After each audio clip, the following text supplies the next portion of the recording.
What is going on, Crisis Actors? It is episode 1087 of Pop Culture Crisis. I hope you guys are all having a fantastic Tuesday. I am here with my returning guest co-host. Introduce yourself, please. Hi, everybody. I'm Olivia. I haven't been here in a hot minute. Actually, I said returning. How long has it been? It's been a little while. It's been over a week. It's been a week and a half. I've been very busy. Yeah. My job requires a lot of me, and I don't always have the time to join all of you, though I love all of you. But I've been, I'm happy to be back. We also had last Thursday off. Yes, that was why we would have probably done it on Thursday last week. But, yes, but I'm back. Yes. And happy to be here momentarily, Your mug is not showing the right, you wanted to show the mochi sticker? No? The Casper sticker? Yeah. Casper too, you guys. Exciting news coming soon. Casper. I should have saved my cup. I had a coffee from there today. So good. I saw the coffee shop. You guys should go to the Casper Coffee X page and see a little sneak peek of what it looks like, because I recorded that, so go look at it because I took time to do it for you guys. All right, hit the like button on this episode as always, guys, and subscribe to the channel. If you're new here and you have not subscribed here yet already, please and thank you. The more people that you share our show with, the faster our channel can grow, which always helps us out so much. Thank you guys for that. We have a 20 here quickly. I'm going to get to it right away from Katie. She says, "Hi, Brett and Olivia. To send a positive super chat last week, I witnessed adoration and saw the Eucharist for the first time. It was so beautiful. The Catholic faith has tons of beauty in it." It does. It has a lot of beautiful things about it. I myself am a Christian. I'm a non-denominational Christian, but I do think there's a lot of beauty in Catholicism and especially their churches and stuff. Yeah. It's gorgeous. All right, so Katie, thank you so much for that. Also, I posed a very important question in the live chat today. If you're listening to this on the on the Spotify end of things, you can perhaps come up with your own answer in your own mind. And if I remember today, if I do my job, I will remember to end the poll when the show is over today, because I asked the important questions. True. Everybody, I asked, what is the best fruit snack? Fruit roll-ups, fruit by the foot, or Gushers. And I really just picked those three because we get them here at work. They come in like these packs where it's like a mixed pack of Gushers, fruit roll-ups, and fruit by the foot. And nowadays, what I just noticed is, since I've tried to cut as much sugar out of my diet as possible, there just seems to be fruit snacks everywhere. Whenever I go, there happens to be a fruit snack. And, that kind of sucks when you're trying to limit the amount of sugar that you're taking in. But I ask you the question. And right now, at the start of the show, it looks like fruit roll-up is winning 38%. What? Yep. No. Gushers is sitting pretty with also 38%. So they're tied. And fruit by the foot has 23%. It is and always will be Gushers. That is the answer. Specifically strawberry Gushers. Okay. Gotta watch my language. I could mess up a bag of strawberry Gushers.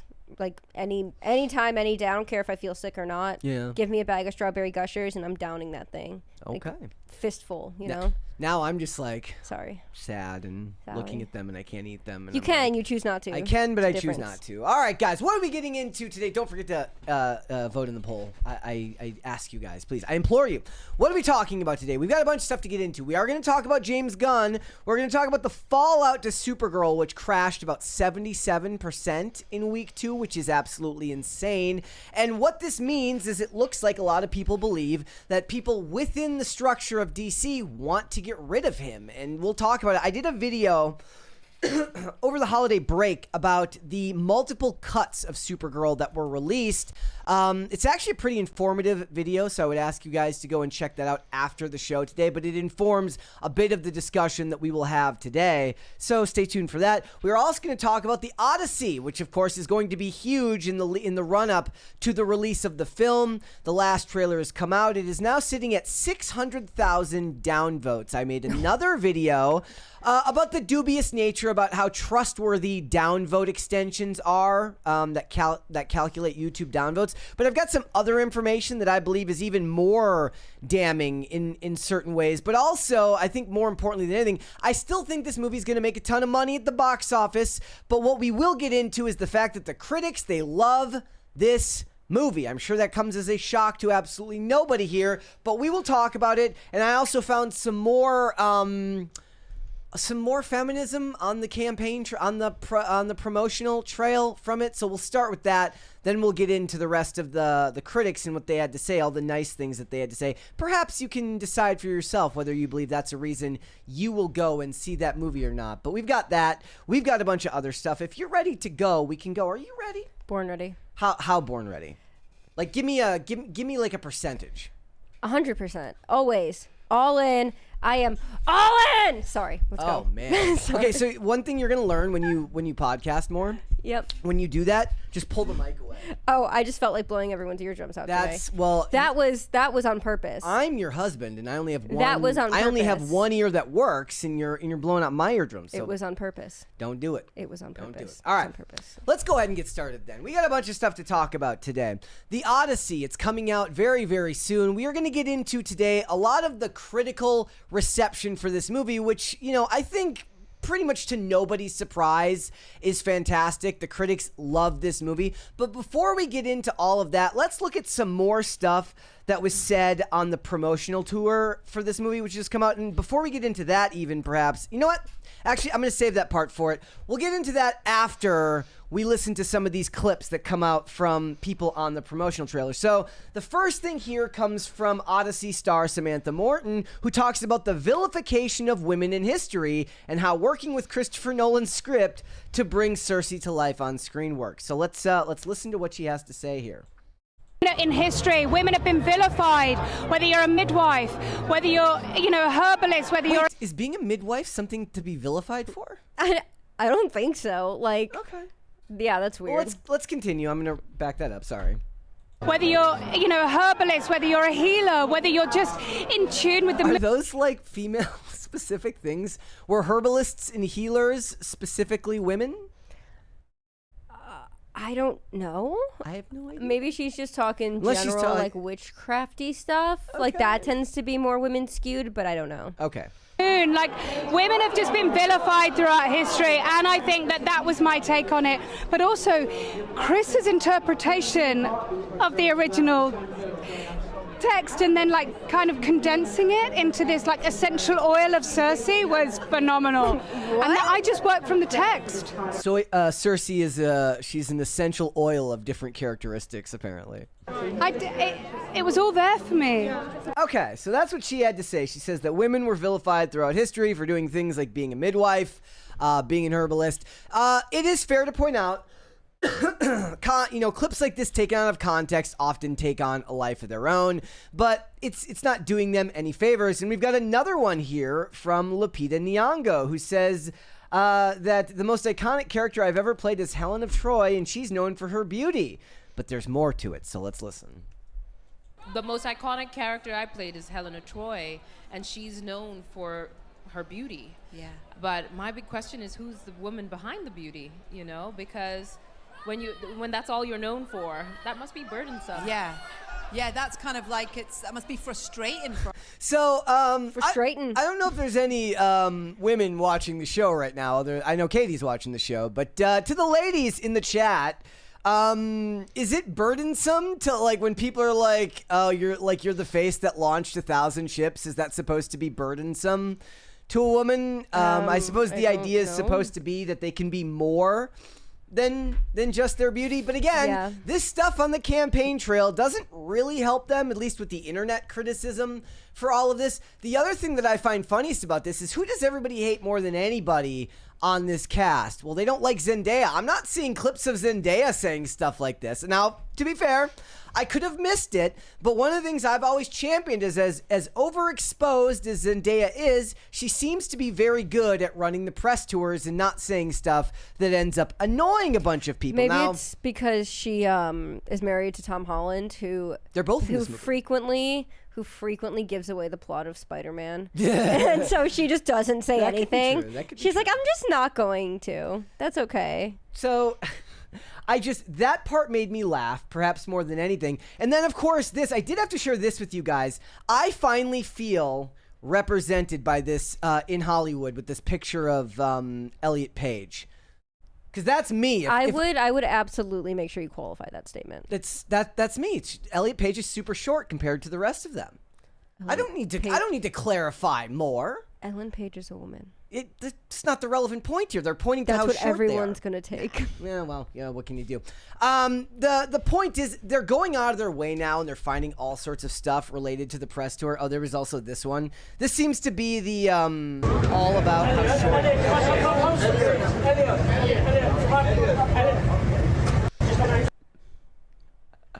About a head shorter than the regular people, and about almost 2 heads shorter than the rest of the cast. So all of this goes to harm the movie, at least online it does. And I thought something was really interesting. So the other day I did a video about this movie getting downvoted into oblivion, and I didn't know whether that really mattered or not. Does it matter that this movie is being downvoted? Because I don't know, 1, how accurate the downvotes are, and 2, is X an echo chamber?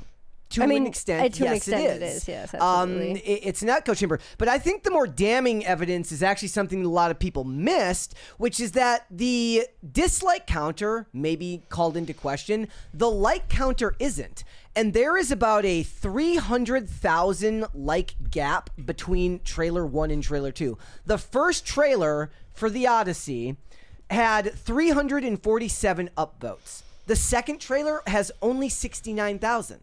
Nice. So it lost about 300,000 upvotes for its release. So you can call into question the downvotes. I don't think you can really call into question the fact that people don't seem as interested in trailer 2. Now, it is tracking high. The movie is tracking anywhere between $80 to $120 million at the box office. If it makes it past 82, that makes it a higher opening than Oppenheimer. But this movie needs long legs if it wants to succeed at the box office. And it can't survive on critical reception alone because people don't listen to critics anymore. People don't care what critics have to say about movies and television shows. There was a quorum survey done. It's this service that they use to figure out what a movie's interest rating is and what its awareness is. They're 2 separate ratings. And in this was from Cosmic Book News. Usually when it comes to the big budget movies, interest trails awareness. So Moana has 80% awareness and converts it into 49% interest in the movie. 80% of people are aware of it. 49% of that 80 decide that they're interested to go see it. Okay. Spider-Man turns 76% awareness into 68% interest in the movie. The weird thing is, The Odyssey is split, sitting at exactly 50% awareness and exactly 50% interest. So what? That means that everybody that wants to go and see it already knows that it's out there. And that kind of tracks because I've seen middling ticket, I've been looking at the seating charts on our local theater to see where people are at as far as tickets sold. Spider-Man was basically all sold out when I went to look at the tickets for Spider-Man. The Odyssey tickets for the non-IMAX showings were still very much not really all that sold. I don't know. I still think this movie's going to make a ton of money, but the lack of likes on the second trailer is a bit interesting when you think about the fact that you can't really necessarily quantify the dislikes, at least not accurately, but you can definitely do it with the likes, and that's a downvote in their pattern. So let's go through some of the early reviews. I'm going to ask you guys once again to kind of bear with me because they're X posts, and reading X posts, especially if they're devoid of commas and periods, and my reading is horrible as it is. It's something I wish I could be better at. But here's a couple of things that people said. One person said that every review for The Odyssey feels like a copy and paste. They all basically use the same language and wording. Now, here's the thing. When you're giving social media reviews, I don't know if that's really a fair criticism because you have to sum it up pretty quickly. For a social media review, it's not the same thing as writing out a full review on a review site. You're trying to share your thoughts quickly, so people tend to go broad, and the statements tend to be very vague, but they are all almost universal. In fact, they are. I did not see any negative first reactions to this movie. It was all positive, which should be just as much of a red flag as if you saw only negative reactions for a movie. This person said, I'm seeing all the Odyssey reviews coming out. You guys have to stop it with the 5th grade, you're a shill nonsense. Well, you can't really it's an early critic showing. It's what shill or not, it's what you're going to get called. Most of you know you're full of shit, but you're too much of a sheep to think for yourself. God forbid somebody like a movie. Is it maybe possible that Christopher frickin' Nolan, I don't know, knows what the F he's doing? God, I hate these times. Again, I do think that there is a point where some of the criticism is like people are still calling Elliot Page Achilles in this. Who is Elliot Page in this? Sinan. So, like, it doesn't matter. That means they're not paying close enough attention to the character they're playing. Or at least, you don't even have to know what character Elliot Page is playing, but if you've been paying close enough attention, you know that Elliot Page isn't playing Achilles, which was something that was widely talked about. We never believed that was happening. But let's go through some of these reviews here.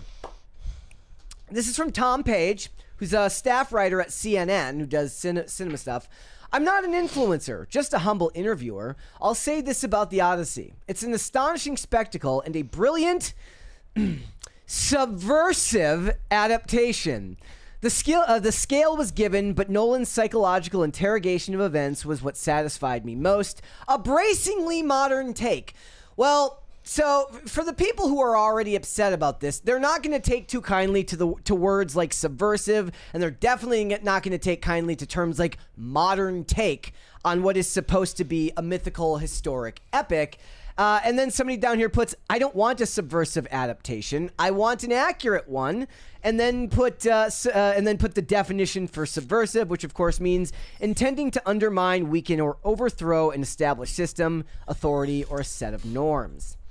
This is one of the longer ones. It says, this is from Eric Davis. Christopher Nolan's The Odyssey is an absolute triumph and a crowning cinematic achievement from one of the greatest filmmakers of our time. It feels like everything Nolan has been working towards with IMAX is culminated here. The production design is incredible, the action is breathtaking, and the scale is unlike anything he's done before.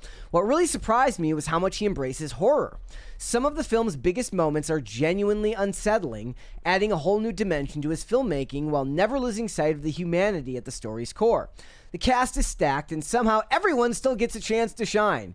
Anne Hathaway is incredible, Matt Damon is excellent, and Tom Holland continues to prove he can do just about anything, but Robert Pattinson absolutely stole the show for me. He's so conniving, manipulative, and endlessly entertaining to watch. Pattinson leans all the way into the character's villainy, as it results in one of my favorite performances of his. Look, it's a must-see cinematic event of the summer, and quite possibly the year. I can't wait to watch it again. So, it just starts to feel a bit too glazed. Right? Yeah. Everybody did great all the time. If these people wanted some advice, what they should be doing here is the compliment sandwich. There should be at least one negative thing put in there, because I don't believe that every single person had nothing but positive things to say about everything they see. Right. This person said, The Odyssey is not only one of, from Manuel says, The Odyssey is not only one of Christopher Nolan's finest films, perhaps the finest, but also one of the best in the genre, and indeed one of the greatest films in the history of cinema. You have to see it to believe it. Again, it's not being called the best movie of the summer. It's being called the greatest movie of all time, which never rings true to people, especially when every single person is saying it. If one outlying or two outlying people said this is the best movie I've ever seen, that lends more credibility than everybody seemingly having that same opinion. Tori says, The Odyssey deserves more consideration than I can possibly put here immediately post-premiere, but wow, this feels like a watershed moment in filmmaking, simultaneously the most Christopher Nolan movie ever, while being completely different to anything he's done before. Simply epic. This is another one from Rachel. The Odyssey is as epic as its source material, with a level of Christopher Nolan's spark that makes it something special. It's a story of love and loss and takes you on quite a journey in only a way Nolan knows how. Breathtaking, bold, and perfection. Yeah, it's too nice. Way too nice. Like, it should be like, you're called a critic, okay? Yeah. Like one thing. Like, one thing would be great. I'm looking for that. So another one from Simon. Looks like he's a producer at The Hollywood Reporter.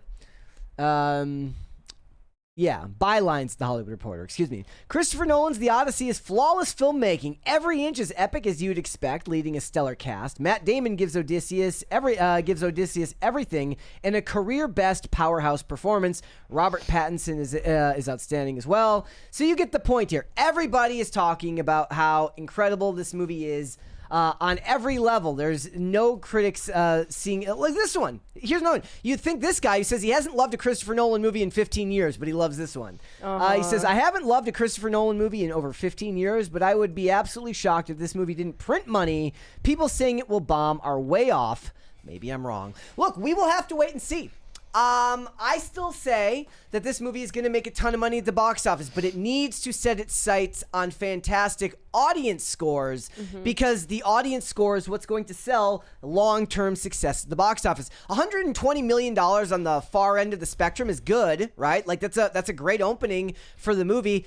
Spider-Man is looking to open to $228 million just domestically at the far end, at the high end of the spectrum for that movie. So if the $120 million movie, opening weekend movie, wants to make as much money as like an Oppenheimer made at the box office, it needs to have fantastic holds week after week, which means that it needs to start generating interest and fast, because if that 69,000 likes, which, shed almost 300,000 likes from trailer one or any indication, people either don't know it's coming out, don't care, or it's just past the point where anybody knows what's going on. Because, again, you can't know for sure whether the dislike counter is accurate. The apathy in the like counter is definitely accurate, and that should be something that they should be looking forward to. I did buy us tickets for it, so, we'll bring you a pillow and, like, a blanket, because it's going to be, like, 3 hours long. So not only do I have to go to this movie, I checked the runtime. It's 2 hours and 52 minutes. Yes, almost 3 hours. And I'll have to go on a work night. Yep. I think it's a work night. I don't remember if I bought the tickets for Friday. I don't remember if I bought the tickets for Friday. Well, how about this? They get us 3 crisis parties today. Please, I don't have to go. Please, then I don't have to go. Please, I am begging. Never mind, I changed it. 5. No, you said 3. You put it out there. You said 3. I'm begging you guys. I am begging. I am literally begging you guys to get 3 crisis parties. I have never wanted anything. Well, okay. I've never wanted nearly anything as much as I want this right now. Okay? Please. I'm begging you guys. Okay? I've done so much. We'll have to wait and see whether they care. All right. Let's move on. Let's talk about how Dwayne "The Rock" Johnson, world famous WWE superstar and acting giant, is being called a coward by dorky Will Wheaton for not talking about politics. Yeah, Dwayne Johnson was slammed just a few days ago as a coward for staying quiet on politics. Star Trek icon George, I can never say it. Takei fires back, quote, "Silence is complicity." Oh no. Dwayne Johnson is catching flack on social media after he told Esquire magazine earlier this month that he will no longer speak publicly on politics. Takei. Why do I want to say Taiki? That's okay. Taika Waititi, maybe? I don't know. Yeah. George Takei is one of Hollywood's voices criticizing Johnson's stance, writing on Threads of all places. That's the number one giveaway. Like if somebody's posting on Threads, the only bigger red flag. No, not irrelevant, but just that you can tell their politics by whether they're posting on Threads or not. The only bigger giveaway is if they're posting on Blue Sky. Right. But continue. All right. He said silence is complicity. Quote, "So disappointing to find out he is such a coward," is what Stand By Me actor Will Wheaton said. Mm-hmm. He is currently on a global press tour, Johnson is, for the live-action Moana film, and he told Fox News in 2024 that he regretted endorsing Joe Biden for president in 2020 because it caused division amongst his fans, adding at the time, quote, "My goal is to bring this country together. I believe in that. There will be no endorsement. At this level of influence, I will keep my politics to myself. It is between me and the ballot box." Which is like a beautiful thing that should feel like common sense to a lot of people, but I guess it's just not. Yeah, it's not, because people want to hear everyone's opinions. They feel like if you're in the public eye, you have to have an opinion. Every time. But then he expanded on his newfound aversion. He like worded it really weird, so he did. So I'm going to try to read this the right way because it's worded weird. Like, trying to, I'm just going to read it word for word, and if it sounds weird, that's not me. Yeah, that's him. This is what he said to Esquire. He said, "What I have learned through experience is that I need to need, not want, the main thing."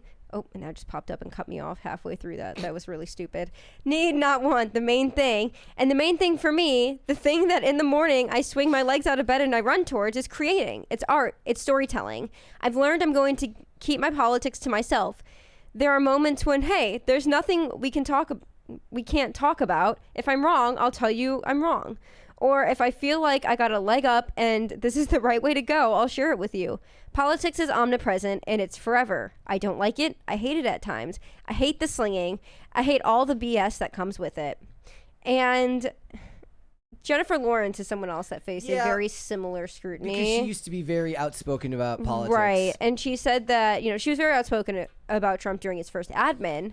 And she said in an op-ed once that the only people that feel safe in America, that their rights are recognized and respected, are white men. But then she said later on that her thoughts now regarding politics is, I don't really know if I should answer. The first Trump administration was so wild, and just how can we let this stand? I feel like I was running around like a chicken with my head cut off. But as we've learned, election after election, celebrities do not make a difference whatsoever. She like cut her family off, but she would like get into spats with her family over politics because I guess her family's Republican. Yeah, I mean, look, that happens in families. We got a $100 super chat from Richard. I love you. Who says, just to skip it. I love you so much. Thank you. 2 to go. You are my hero. And whoever else donates and gets us two more crisis parties, you are also my hero, and I am forever indebted to you. Gosh, heck yeah. Continue. Well, after that, I'm like, whoop. Okay. But Dwayne Johnson isn't the only one talking about or not talking about. Actually, before we get to, I found something right before we went live that I thought was really interesting. Okay. He does seem to have like a deep desire to be taken seriously as an artist, which is something like, he did the Smashing Machine with A24 or whatever. It was one of the Safdie brothers. That was a big deal for him because he feels like he's getting away from the action guy roles. Moana's not really that. Moana's, more in his bag of blockbuster cinema. But now it looks like he's doing a new movie. It says he will star in and produce the action drama Freebird, which is he's making for Artist Equity, which is Ben Affleck and Matt Damon's up. It got me.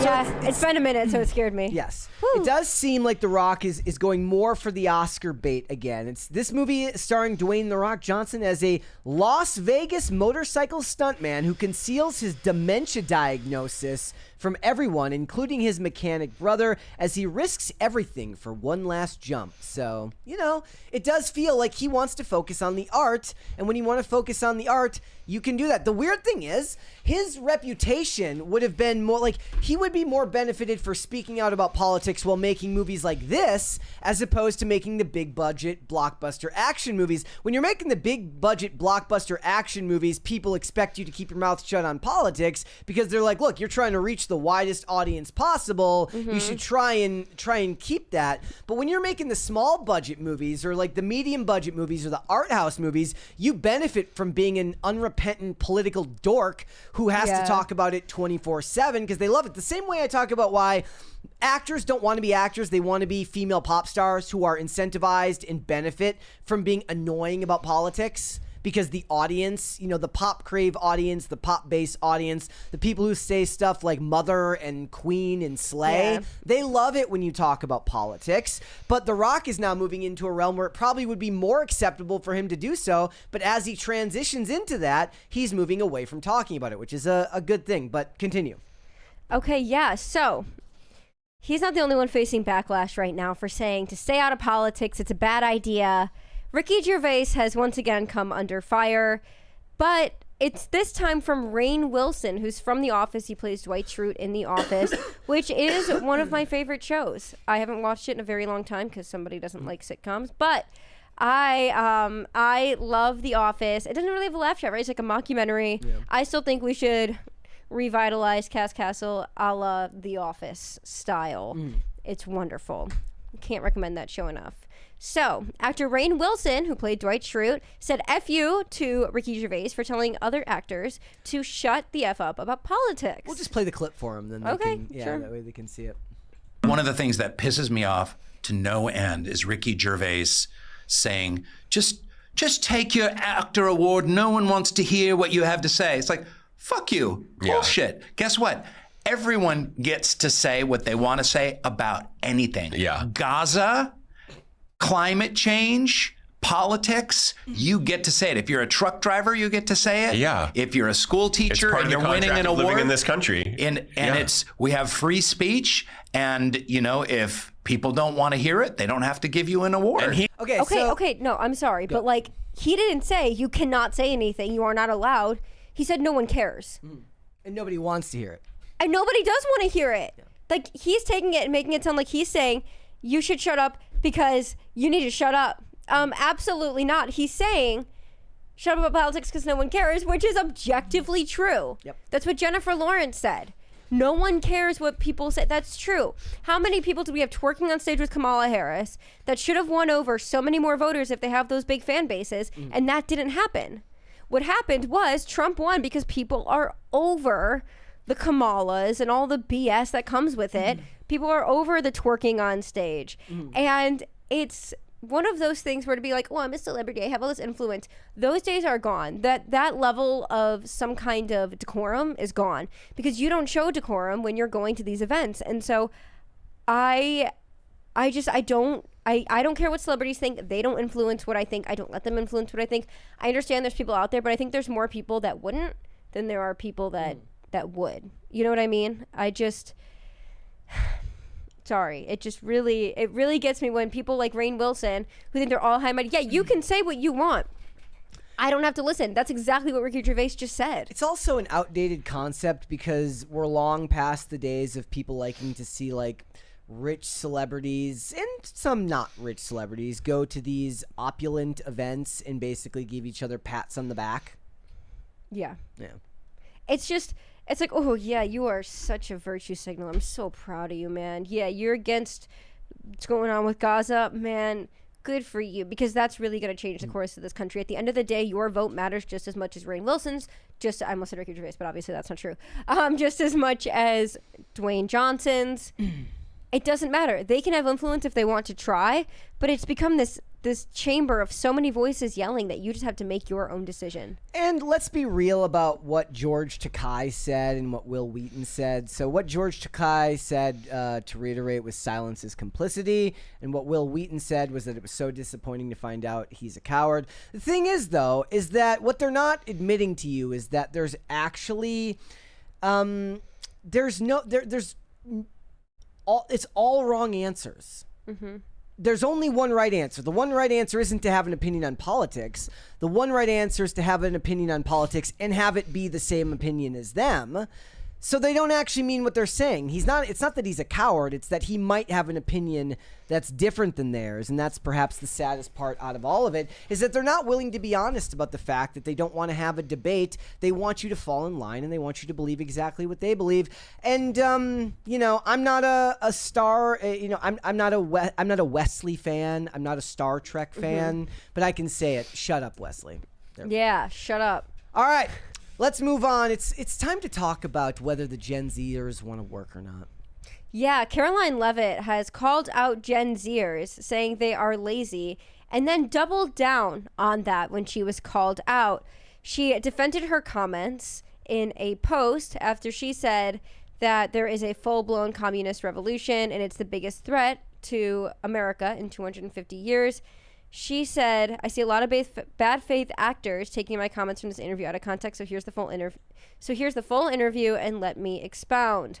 She continued on to say, a lot. I'm not going to read through all of it, but she said, at the same time, it's also true that many Gen Z Americans are hardworking, entrepreneurial, deeply patriotic, and it's vital we protect the American dream for them, and that's why she's honored to work for the administration. She cares enough to tell you uncomfortable truths, and that it's an undeniable fact that a growing number of young people in the country are falling for the lies of socialism and communism sold to them by anti-American politicians who have never built anything, offer no real solutions, and are intent on tearing down everything that makes this country great.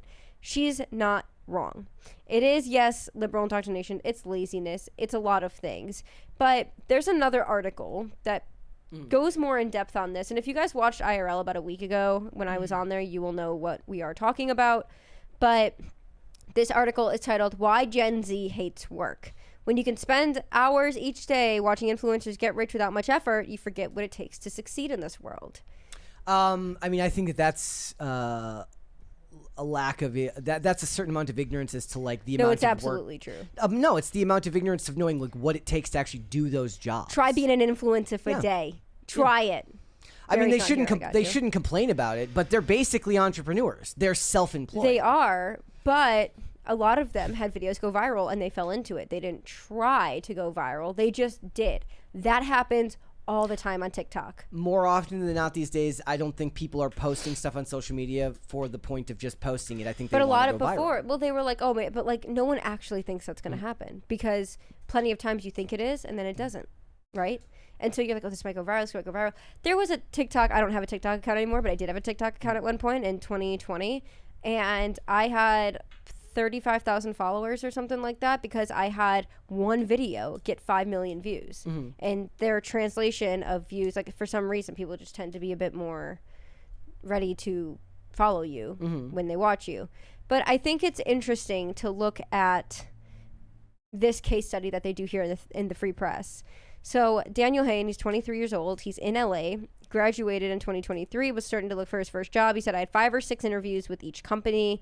He said I did projects for all of them. It was a 12-week process, and some of the recruiters would ghost me for weeks.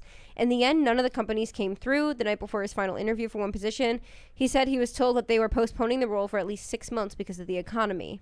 He said it was really eye-opening. I just had to sit down with myself and be like, is it really my dream to do business development at this random consumer tech company? And it wasn't. So he said he began posting on TikTok. I was done with corporate America and wanted to start experimenting a bit. I had a couple videos blow up. I got around 5,000 followers. Maybe he thought he could become an influencer. He started to read strategies on finding your niche and posted videos, mostly funny ones, commenting. I didn't even read this part before. Commenting on drag queen races. Fun. That stuff does pop off on social media, so get your bag, I guess. He studied successful influencers, hoping to discern what they do, and he said, maybe that could be me. But there are so many people who want that. It's not just this guy, right? There are thousands. There are so many, I mean, maybe even millions at this point, people that are trying to become influencers. They want to be an influencer. They want to be an influencer for a day. That's hundreds of millions. Right. And everyone's like, that could be me. Maybe that's me. That's it. I can post online. Now, yes, there is more work that goes into it. But the idea is that no one wants to get up. It's like that video we reacted to a long time ago where the girl was crying about going to a 9-to-5 job. She got up. She had to commute. She got to work, worked, left work, got home, had to go to the gym, barely had time for herself. Day 1, she's crying. Are you kidding me? Grow up. Like, and maybe it's parents that aren't preparing their kids for the real world. My first job was at like 16. I had jobs. I knew what it was like to, go to school, go to work, blah, blah, blah, blah. I don't know. I think part of it is the Gen Z nihilism. There is a high level of nihilism in Gen Z. That's more my take on this was less that Gen Z is lazy. My take on this is that Gen Z doesn't see a path forward. So every previous generation had something sold to them that if you work hard and you do what you're told to do. For millennials, it was go to college, right? It was told get a degree, you'll get a good job, you'll pay off your student loans, and you'll buy a house. It'll have a white picket fence. You'll get married. You'll have 2.5 kids, and it will be fantastic. That's not what we're in anymore. Gen Z has no predeterminations about what they think the future is going to be like. So perhaps it's a bit laziness. Perhaps it's the idea that they think if I work 80 hours a week, I'm still not going to have enough money to own a home. Therefore, why even try? I do think it's twofold. I think it's partially laziness, because I do think that with the advent of social media, there are a lot of lazy people out there. That's where Caroline Levitt's coming from with the socialism and communism comments. People are like, oh, well, if I don't have to work, if I can barely do anything and get the same amount as Elon Musk, all good. We all get the same money, even if he's putting in a bunch more work and a bunch more experience and he's much smarter than me. But communism, we can all make, I don't need to own anything. That's fine. I'm fine renting. Oh, well, like, that's the mentality that people are coming to, instead of, okay, I have to rent right now, but I want to grow my life. So the way my advice, honestly, to anyone Gen Z or even millennial that is just looking to build that life up and not be so nihilistic, if I can speak, what you need to do is find a job, even if it's a starter job. It doesn't matter. You start saving, you budget well, you don't spend on frivolous things, look at what you're buying, make your own food at home, and slowly start to save money and have a goal for that money. So you want to get your emergency fund, and then you want to get a house. So you want to save up for a down payment. It might take a long time, but go to a job where you're going to grow. Like, okay, I'm at this job. I know there's potential to grow, and I will, you're starting with nothing. The best you can do is gain something. If you're starting with owning nothing, the best you can do is start to own something. It can't really get worse from there. You still wouldn't own anything. So, you can be like, oh, I own nothing now, so why try? Because you could own something. You could have something to your name. You could have something to pass on to your children and their children and their children's children. And that's a legacy right there. And I think a lot of people just think, oh, I'm giving up. That's it. I'm just going to throw my hands up because it's done. That's fine. There's, people running in this country that don't need to be in this country, and they're taking our jobs, and they're taking our houses, and blah, blah, blah, blah. Go and seek it out. It took me a long time to find a job. It did. Especially a job that I'm actually qualified for. Mind you, this is not my first, but it's, I guess, my first, full-time political job. Well, no, my second full-time political job, but I have a degree. I have a master's degree, and I was looking to get into this space. And when people just say, well, nothing can change, nothing can happen, do it. Just put your head down and do it, and trust that God is going to get you somewhere. I get so frustrated with all this doomerism and all of this, oh, well, everything's done. It's all just, we're all going to die, so what does it matter? Yeah. No. Make something of yourself. Seriously. I get so frustrated because and everyone's like, oh, you had it easy. You don't know my life. I didn't have it easy. I really didn't. And here I am. So, sorry, going off there for a second. I just get so pissed off with this. I get that people have sympathy for Gen Z. I can understand that. But at some point, you're providing a crutch for them. And there's a part of this that comes with millennials too, which is I make the comments we make comments all the time, and it gets talked about a lot about the world that you've been left with thanks to the boomers, right?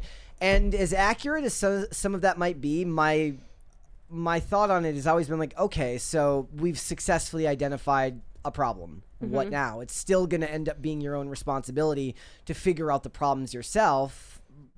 Outside of constantly pointing out what those problems were, it doesn't really do you any good unless you can actually work to fix them.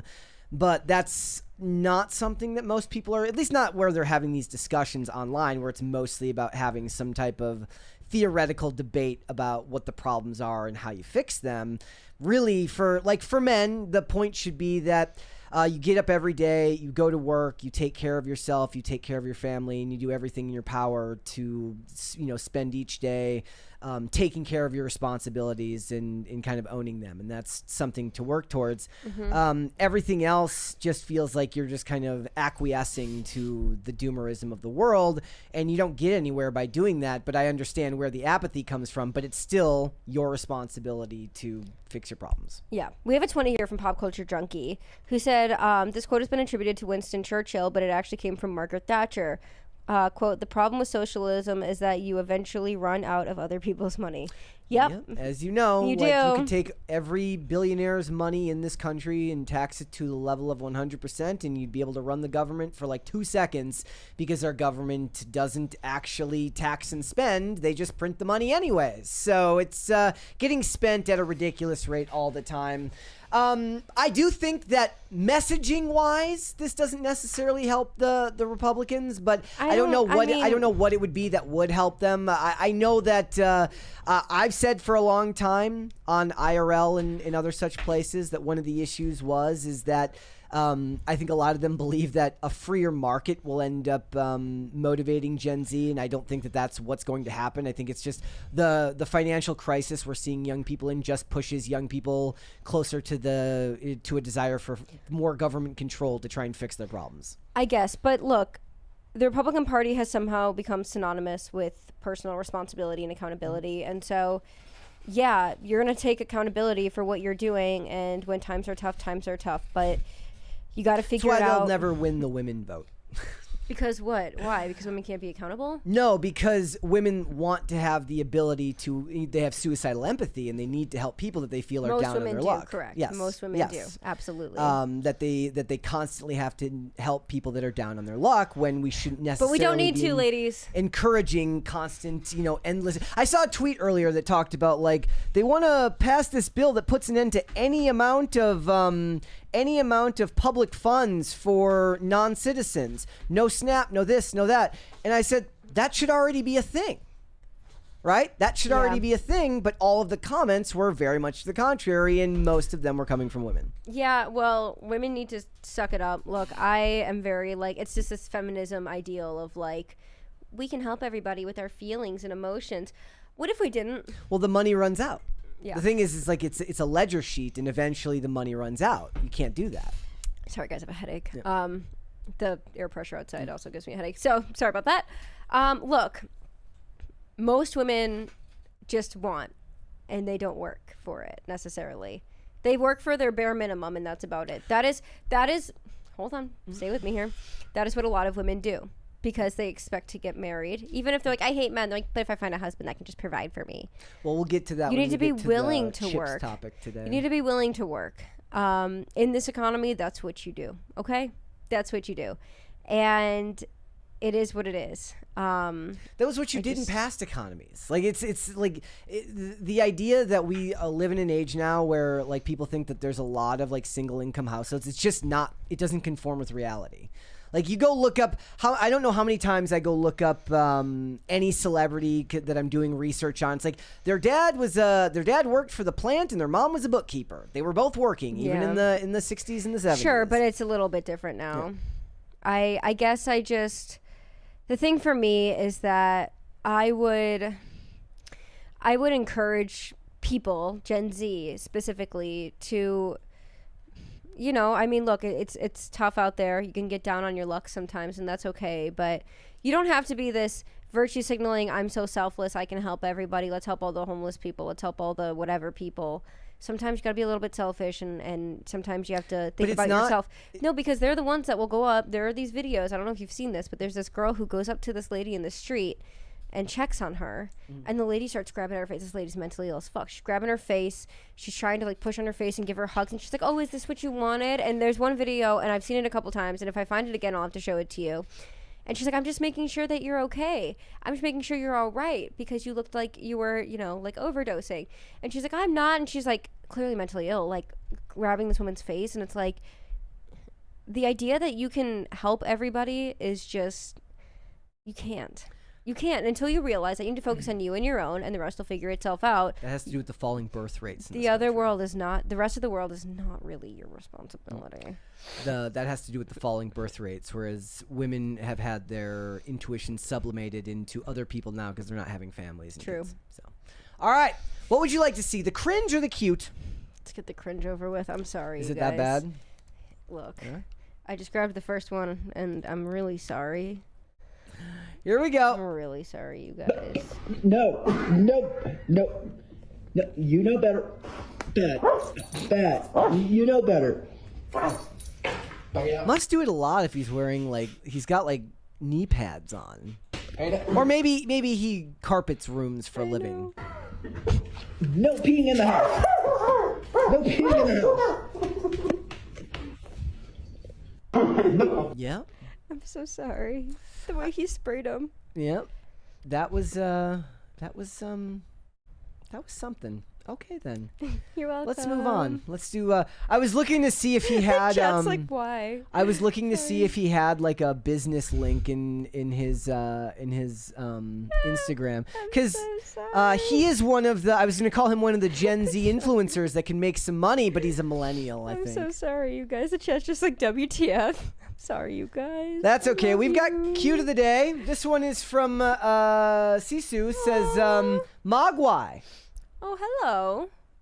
What a distinguished gentleman. That is a very distinguished gentleman, isn't he? That's a very cute cat. Hello. All right. We gotta submit more. Only one? Only one today. There's just one photo? I have to go and have people resubmit. You're gonna have to resubmit the cats. More. You're gonna have to resubmit the cats. Oh no, you guys. I was hoping to get like a couple, like at least like 2 or 3 photos. Nope, only one there. No. All right. Well, that was a cute cat. I love your very cat.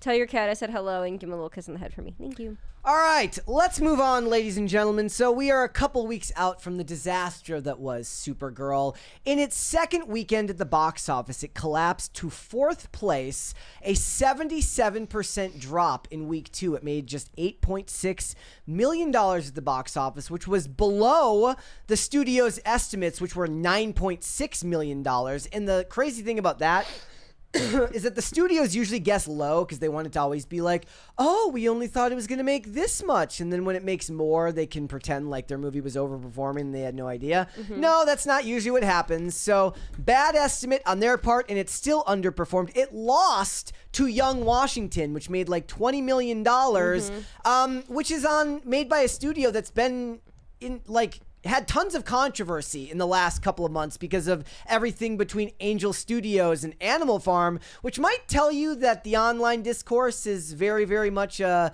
different place entirely. If all of the, I'm guessing the old people in the family showed up to see Young Washington. Yeah. If you're looking for where this movie fell in its second week, it's up there with Madam Web, which fell 61%, Black Adam, which fell 59%, and Shazam 2, which fell 69%. I'm sorry, Black Adam fell 59%, and Shazam 2 fell 69%. Huh, nice. And here's the problem.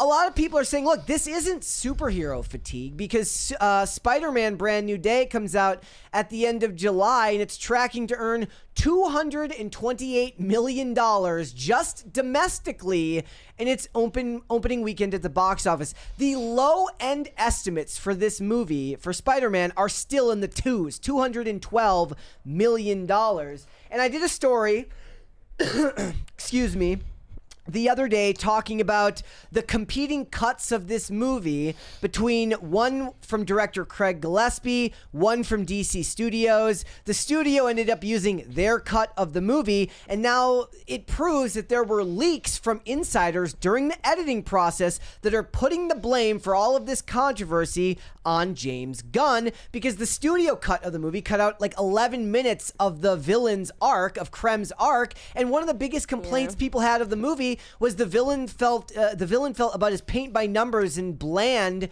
as you can get, and they destroyed key story beats. So James Gunn is taking the blame for that. They're also blaming him because James Gunn is known as the king of the needle drop, which, funnily enough, was a term I'd never heard before. I just call it using music in movies, but they call it a needle drop, about him using the Jimmy Eat World song for the final montage. Oh, yeah. And there was another song, a remix of a Cyndi Lauper song. Doesn't matter for any of it because they know that people didn't like it. And in an interview, Craig Gillespie made sure to point out that James Gunn was the one who came up with that song. So you should go back after this episode live, watch that video I did on it. And this is all coming up because we are about a month out from the expected close of the acquisition between Paramount and Warner Brothers. And Gunn's contract at Warner Brothers is expected to run through either 2026 or 2027. And the quotes from the producers that I was reading about this on the press tour, it felt like them trying to cover for the fact that they didn't feel all that confident that David Ellison really was all that high on what they were doing. They're like, oh yeah, he seemed kind of interested in what we were doing. He's been great. But this was a report over here from Cosmic Book News that's talking about why the leaks about the editing process are such a problem and why they believe that this is industry insiders trying to push James Gunn out as the head of DC Studios, which could happen given the fact that David Ellison, he just spent $111 billion on Warner Brothers. He might want to wipe the slate clean and make his own movie, tell his own story. It says stories like this don't. It says the Hollywood Reporter's behind-the-scenes Supergirl exclusive told us what happened inside DC's editing room. The bigger question is why somebody wanted that story out now. Stories like this don't assemble themselves. Someone with access to DC's post-production process walked the Hollywood Reporter through the mess in detail 3 weeks before Warner Brothers changes owners. If you read the piece closely, the takeaway is hard to miss. Someone inside or around the building wants James Gunn wearing this failure. Look at what actually got out. Test scores across 4 screenings, the competing test cuts, the 2-point margin, the details nobody leaks by accident, the February test cuts climactic needle drop of Cyndi Lauper's Girls Just Want to Have Fun was a Gunn personal pick. The song itself wasn't a secret. Test audiences heard it back in February, and screening details leak all the time. The attribution is the leak. A fan at a test screening knows what song is played. They don't know who picked it. The song choice came from Gunn, could only come from the room where the call was made, and it's only half of the detail that embarrasses Gunn instead of the movie. And consider why it stings. Gunn's entire brand is built on the needle drop. The detail says the needle drop guy personally picked a bubbly 80s party anthem for a scene where Supergirl kills a man in another director's movie, and it was so wrong that it didn't survive the testing. This is his signature skill, failing on somebody else's film. It's also the Guardians formula we've written about before, done to death. In one song choice, the ironic needle drop audience stopped finding charming years ago, reached for one more time by the guy who invented it. It didn't work. If they're trying to protect the studio, the detail stays buried. If they're trying to attach the stink to Gunn, the detail is gold. The rest of the framing cuts the same way. Gillespie's version scored higher on songs, pacing, and the villain, and these are the exact things the audience complained about later. That detail doesn't come out unless they want to embarrass the studio, and right now, Gunn and Safran are the faces of that studio. And it feels, they point here that it feels like a warning towards the franchise. I don't know if I feel like that. It does feel like the exact type of thing that a calculated individual who knows what's going on behind the scenes would say if they're trying to get somebody out without putting their own name to what's going on. For Supergirl, for me, there was a lot of stuff that could have been fixed within the movie. And I think that James Gunn has kind of done this to himself in a way, because this is very different from, say, a Kevin Feige. As much as Kevin Feige's fingerprints are all over everything that gets made at Marvel Studios, he doesn't make himself the front and center face of every single project. There's a reason why they make the jokes about the James Man's Super Gun or Superman's James Gunn. He is synonymous with the brand because people feel like he is an attention whore and he needs to take credit for everything that comes out. Well, that's a sword that cuts both ways.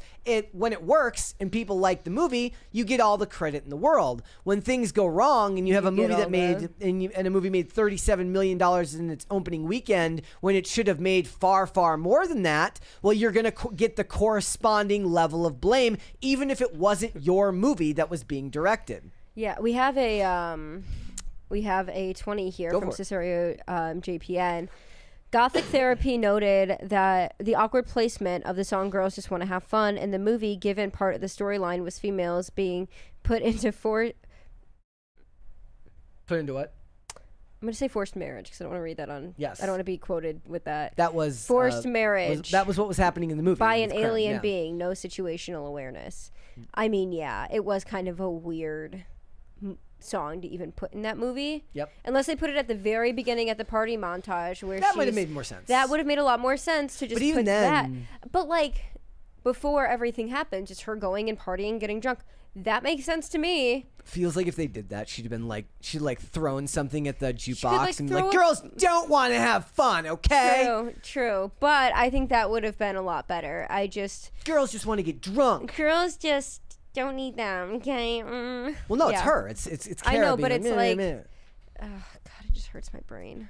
The Paramount acquisition is expected to close this month. Gunn and Safran's contracts are believed to expire at the end of 2026 or 2027. The regime change chatter got loud the moment Supergirl bombed, and the trades have been landing where our reporting was months ago. Well, this is why I've been saying, like, they need to repurpose and pivot, and they need to make Clayface a project that doesn't even feel attached to DC until after it does well. And then you can claim victory if the movie ends up making a ton of money at the box office. There's a lot less risk involved with Clayface. It only cost about $40 million to make, which could be really, really good for them if the movie ends up being something people really, really enjoy. It's got the holiday frame release because it's coming out right around Halloween. Fits in line with the fact that it's a horror movie. It could be really, really good. We will have to wait and see, but they need more than just one hit if they want to turn things around. And this is just the way it's going to be from now on when it comes to pre-prepared, created cinematic universes. Nobody's going to give them time to kind of simmer the way they gave Marvel movies in phase 1 and phase 2 to kind of find their footing, because people didn't feel like the interconnected world was as important to the storytelling as they do now. Now people come into it with the express purpose of connecting everything, so every movie feels like it's the most important movie they could possibly be releasing, even if you're doing it with characters that are objectively less important than a Superman. Well, I like this comment here in the chat from a good friend of Vera Dark. Hi, Vera. Who said, it's funny they push in the movie she's, quote, just a girl, but gets mad when she's named Supergirl and not Superwoman. So wouldn't that mean she hates the characterization of girl? Makes my head hurt, LOL. Yeah, it was funny that they had that discussion. But Superwoman is a different Everyone person. say hi to Vera. We love Vera here.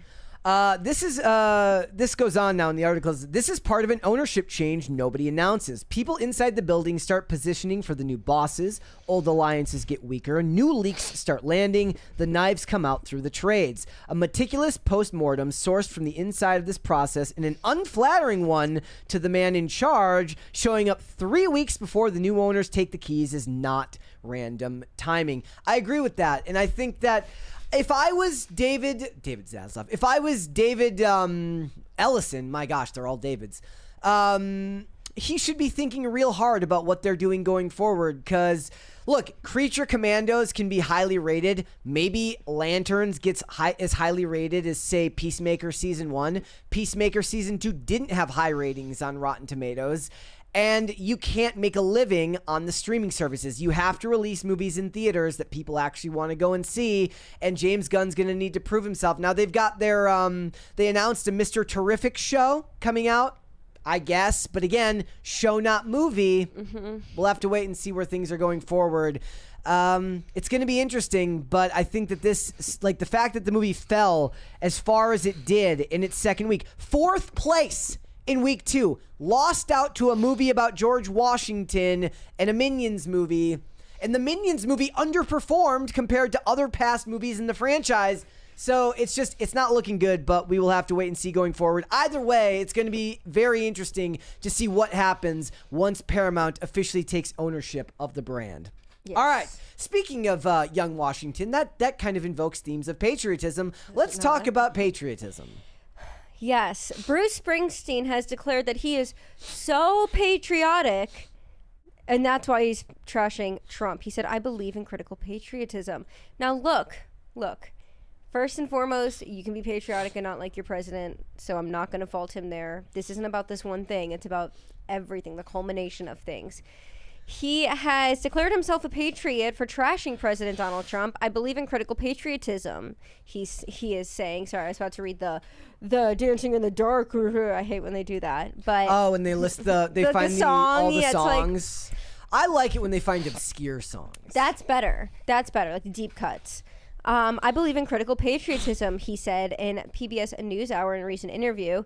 You said before that loving your country means telling the truth about it. How has that guided your work? He then said, I believe that that's the definition of a patriot, you know? Like, that you love your country so much that you're willing to look at it clearly, recognize its faults, encourage it to be a better place, and believe that you carry in your heart the country that is waiting. Now, this is just so rich coming from him, given Because he has been very anti-American in a lot of his sentiments. It hasn't even been like, oh, I'm pro-America, but I don't like President Trump. It's been, I fucking hate this country. Pardon my French. Sorry, that one just came out. And I hate what this country's become, and no kings and all that, when we've never said we have a king, and we actually just celebrated 250 years without one. And now you're going around saying that okay, so I'm sorry, let me let him continue, and then I will get into my thoughts on it. Quote, I was pretty angry, he said, of his new protest song, Streets of Minneapolis, which he wrote after the shooting of the riot, I don't know if I call them rioters, but protesters, Renee Good and Alex Preddy. And then he later performed at an anti-Trump No Kings rally. Quote, and usually I write songs that have a lot of political implications, but very often are not directly political, he said. Born in the USA was like that. Born in the USA was basically about, like, what? It's like a vet who comes home and can't find a job, and he's got PTSD. Right. It's actually kind of a satire. Everyone's like, played for the Fortune. I'm Well, like, it's like Fortunate Son, right? Yeah. So he says, in that case, I wrote a protest song. I thought, gee, maybe this is a little broad, you know? But then I had my buddy Tom Morello from Rage Against the Machine. I didn't read this far down. That's even funnier. From Rage Against the Machine, and he says, "No, Bruce. Nuance is great, but sometimes you gotta kick him in the teeth." And so that was a moment that I had to kick him in the teeth. Okay, the amount of times they write the blank singer has said, maybe this if is he'd really said- bad. The amount of times they write the blank singer, it's like the 5th time I've seen it in this article. Now, maybe if they'd gone left field and you're like, and I asked my friend Lee Greenwood about... Right, like, I would have been like, whoa! Is Lee Greenwood still alive? He's still alive, right? I asked have no metal idea. rock star Phil Labonte. Like, you know what I mean? Like, it would have been like, what? Like, that's out of left field or right field. Well, rather. I was trying to find... So he asked another guy who's very critical of America. I know! I was like, maybe... Now, if he had the said... guy who rages for the machine. If he had said, I asked Lee Greenwood, who's saying, you know, God bless the USA, that's different, but that's that not what song happened. goes so hard. Yeah. Oh my gosh, I'm gonna listen to that on my ride home tonight. That song goes so freaking hard. But anyways, it's rich coming from him as somebody who clearly hates this country and resents living here. It's very clear that if he could go anywhere else and it wasn't, you know, going to be detrimental to his career of being, oh, I just really hate Donald Trump, like, he would probably leave. Yes, guys, I have a fan. The chat keeps wondering why my hair is flowing. It's a fan, you all. But I don't know. I guess seeing this coming from him, it could come from somebody else, and I'd probably be like, okay, like, I get it. There's a line in The West Wing, and it'll always circle back to the show for me, but there is a scene where there's like a general or a congressperson who says that the people and Leo and the president are talking about it and they're laughing. He goes, apparently his constituents are so patriotic that if the president of the United States himself showed up, they'd kill him. And they start laughing about it, right? Because it's like, even if you don't love who the president is, you respect the office. And that's something that I think has gotten lost in the last 20 years, where there used to be a respect for the office.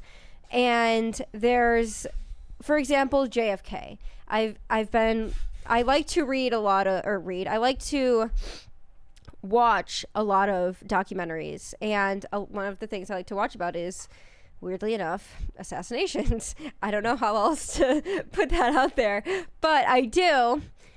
And it's one of those things where you see people's reactions and you see people saying, I didn't like the guy, I don't like his politics, but wow. And then Charlie Kirk dies and people celebrate. And this is fresh in my mind, given obviously what's going on this week with the pre-trial, but you see everything going on with that and you're like, you can respect what that office means and the people that have served in it before and what that holds, the honor that holds, the honor that title holds. You don't have to honor the guy himself, but you're honoring someone who is the leader of your nation. And I don't know how to phrase it in a way that people might understand that. If you don't understand it, you don't understand it. But to me, I look at it as respecting the founding fathers and their vision. I respect what the founding fathers did, and I respect the system that they built. And I wish that we were sticking to it, because we really haven't, and that sucks. But to say you're so patriotic and you hate the president so much, but you can't say one good thing about the guy, I challenge every one of these people to say 5 good things about Donald Trump, because I could probably say 5 good things about Joe Biden if I wanted to. Mm-hmm. I'm not a famous singer going out and talking crap, but I probably could. Mm-hmm. I think Joe Biden had a very long career. I think he does prioritize his family to his detriment. I think that, oh no, I got to think of more. Shoot, I said 5 and then I was like, wait.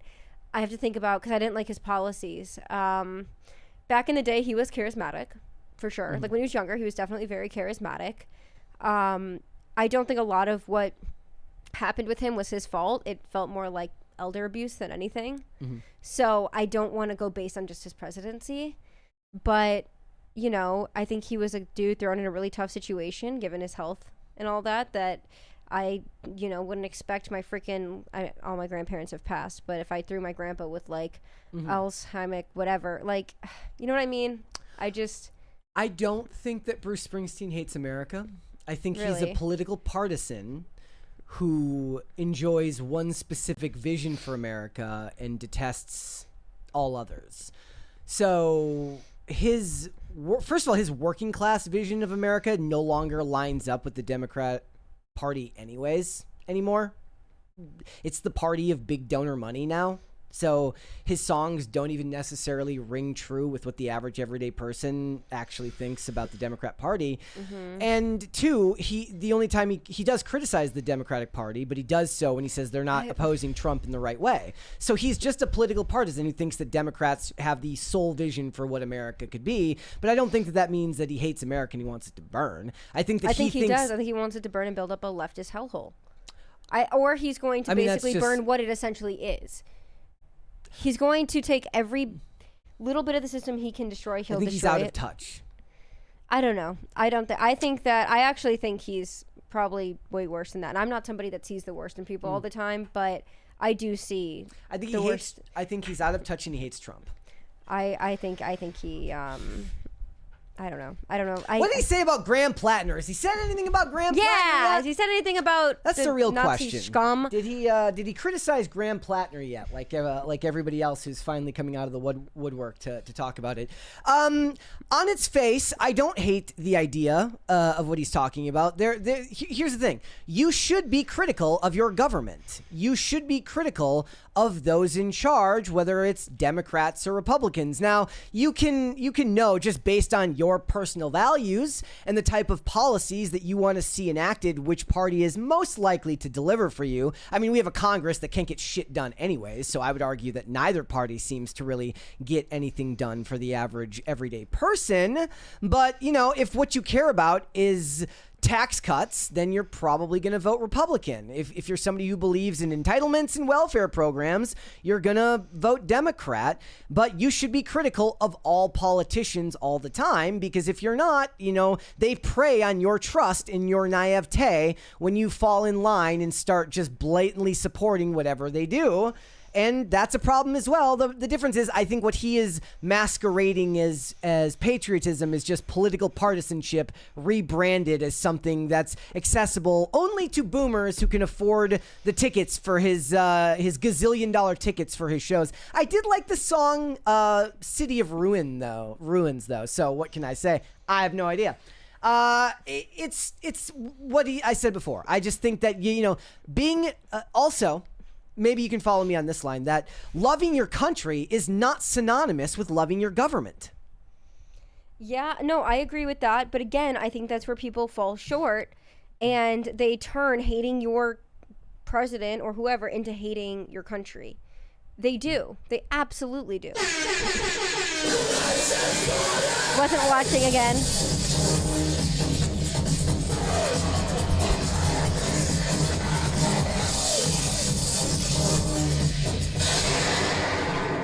Gonna watch myself jump on the screen now. I don't think much of the average Republican. I don't think much of pretty much any Democrats, but I do think much of the average everyday American and the people who go to work every day. And I mean, I try not to get too bogged down in the fact that I do think a lot of what you see on the internet isn't necessarily real. Mm-hmm. And there's so much other stuff like going on. But look, I just when I see these kinds of stories, I think that he's trying to save face and be like, oh, now people are mad at me, and things like maybe he's having worse sales or whatever it might be, or less streams, and he's like, I need to save it somehow. Okay, I swear I'm patriotic. I just don't like President Trump. I genuinely think that's what he's doing. He's selfish. He's in it for himself.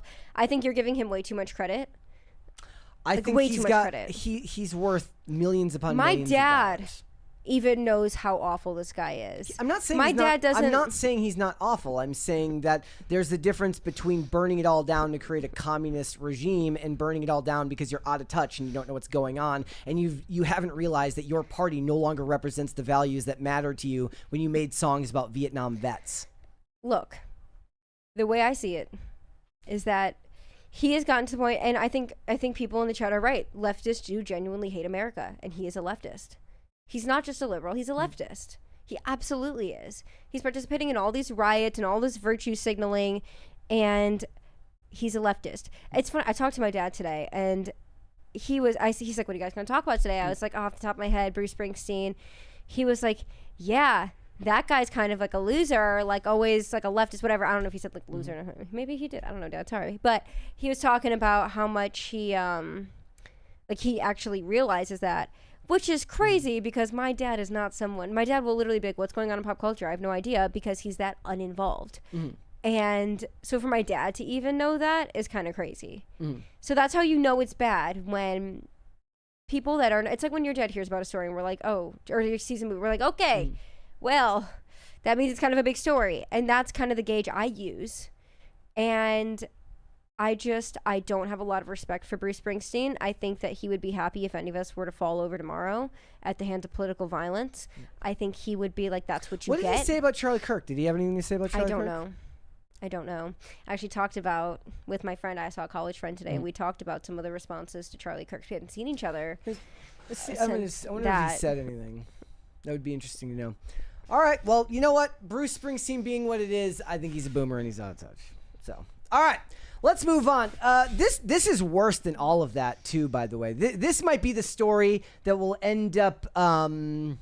your face shall drain as you realize that the ladies, they could find any reason to just kick you to the curb. It doesn't matter how innocuous it is. This woman wrote a blog entry for this website where she said that she has gotten the ick because the guy she's with, who she freely admits seems like a great catch for her, well, you know what? He just eats too many chips.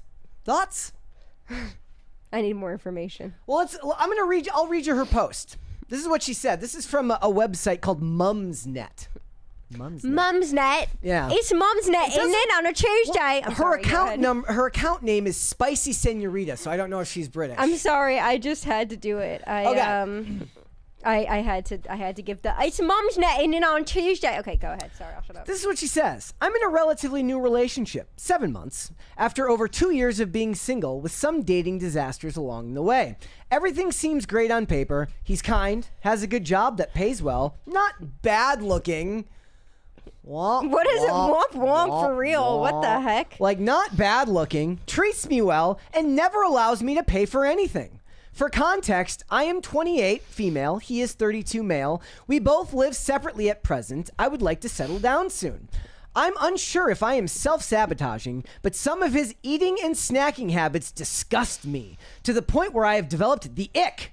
This came to light properly on our recent 2-week holiday prior to this. The longest we had, prior to this, the longest that we had spent together was about 3 days. He eats at least 3 packets of crisps per day. They must be British if they're saying crisps. 3 packs of crisps every day. And not the sophisticated type, What's a sophisticated chip? i.e. kettle chips. Think more Skips, Monster Munch, or cheesy Wutsits. Oh my gosh, they must really be British. They're so British. Or Space Raiders. He doesn't wash his hands after eating the crisps and requires prompting to do so. This often results in him having disgusting synthetic chip dust all over his fingers and fingernails. Okay, Maha. Even more disgustingly, After he's finished with the packet, he arches his back and head and empties the remnants of the chip crumbs into his mouth. It's almost as if he cannot bear for a single scrap to be wasted. Yes, that's Heaven wasting forbid your money. Somebody doesn't want to waste his money. You don't want to waste your money. You want to get look, okay? You know what? Fine. We'll talk about it.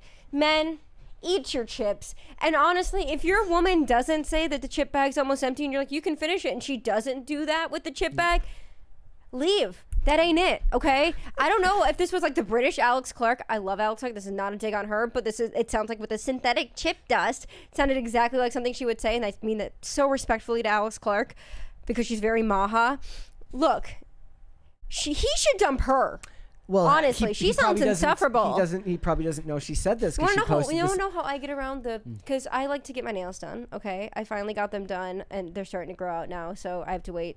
She uses chopsticks, ladies and gentlemen. Not just chopsticks. I use children's chopsticks. The shark ones had to go. They were too disgusting. But I use chopsticks to grab.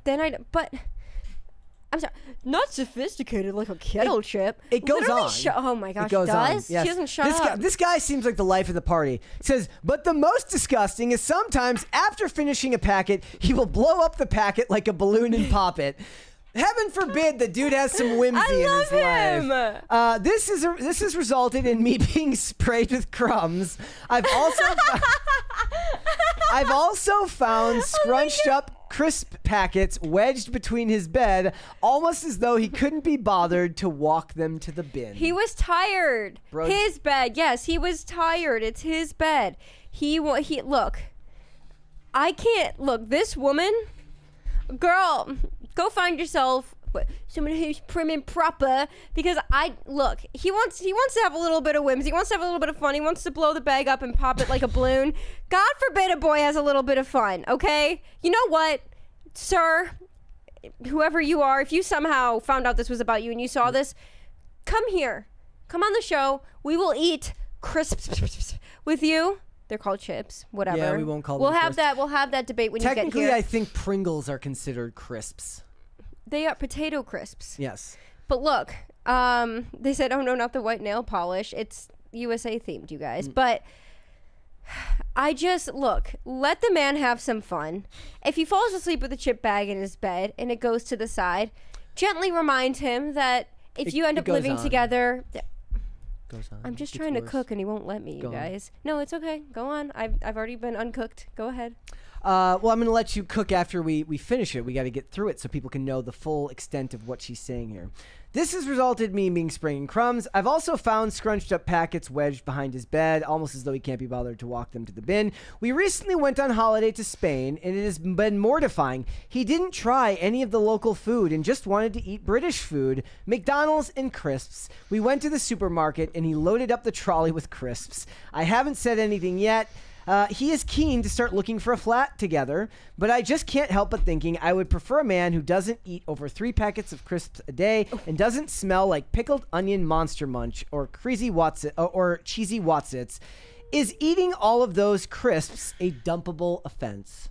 Okay, continue. That's a lot of chips. I didn't realize that. Look,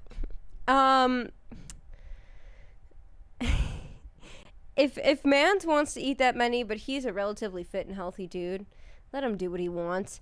Look, I don't like when Brett eats olives. I just have him brush his teeth after. You make it work, okay? I hate the smell of olives. Pickles are lower in calories anyways. Yeah, I'm sorry. I don't know what it is. I wish I liked them because, they're kind of sophisticated, I guess. Yeah, this lady would probably love olives. Not when you shove your hand into an olive jar, but like a martini. It's supposed to be sophisticated. This lady would probably love olives. She probably would love olives. That's probably the first problem she's got. But I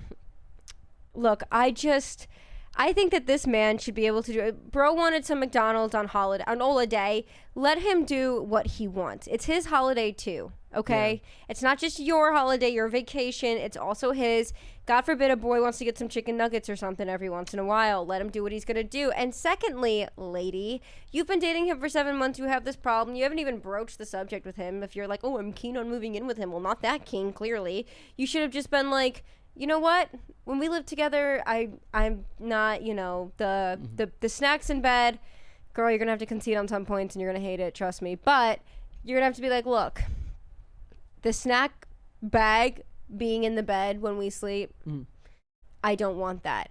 That seems pretty reasonable. Okay, that seems pretty. She's never normal. said that he did it in her bed, just that he did No, it I know, in but his she own said she's bed. keen on moving in with him, and she doesn't want to be around somebody who's snacking all the time. He would have. Feed him better. She would have to be like, you know what? Like, I know you like to eat the chips in bed and put them on the side of your mattress, but here in this house, we need to not do that. Look, girl, I'm gonna give you the best advice I can give you. The best thing you can do for your man, so he's not snacking on things all the time, is you're gonna make him a nice home-cooked meal that's filling, it's good for him, and you're not gonna use any of those synthetic ingredients that you're talking about. He's not gonna want to snack as much if you're making him some good home-cooked meals. You know what? You can also make him chips, kettle chips on your own, a sophisticated chip, one might say, and I don't love this whole like I have the ick because he eats like Cheetos. I don't even think this is technically the ick.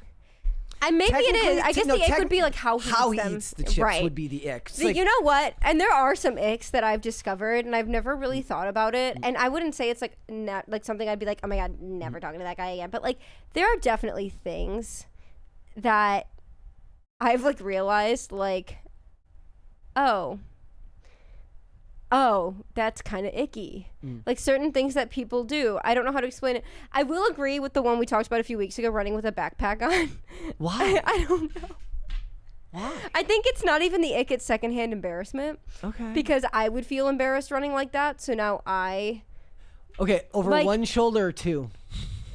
One shoulder's okay, two is weird. Well, you seem more aloof when you've got one shoulder? It seems more like you're actually in a rush because you only grabbed one shoulder. Whereas like you put the whole backpack on and then you run, you clearly. But I'm not talking about like the backpacks you use for hiking. I mean like a book bag, like a full on like backpack you would use in school. And then I'm trying to think if there's anything else like food related. I mean, there's certain icks like when someone chews with their mouth open. I feel like that's more common. That's not even but, like an ick though. That's just bad manners and like it's just unattractive. When people like that, like they talk with they make a lot of mouth sounds. So the comments, for the most part, they let her have it, which well, is that's nice. good. Not all of them. The first one didn't do that. The first one said, "I wouldn't give a shit if someone ate a few packets of crisps. I couldn't live with someone who went abroad and didn't want to eat any local food, though. I can't stand unadventurous eaters. It drives me mad." So, okay, here's the thing. We live in a time of such abundance where you can be that picky. Here's the thing, you guys. Every time I eat any kind of, I don't know if it's what they cook with, but any kind of like Japanese or Chinese food, I get violently ill. And I don't know why. It's happened at multiple restaurants, not just one. It has to be something that they cook with or the MSG or something.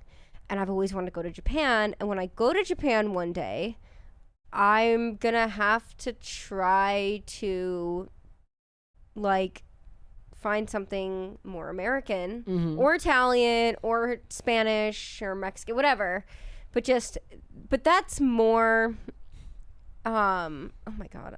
But that is. Oh wow, there's more comments that are in support. But we'll go through some of these here.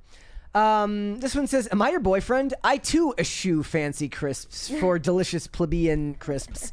I don't explode empty crisp bags though, but may have to explore introducing this to my repertoire." Yeah, damn right you should, sir.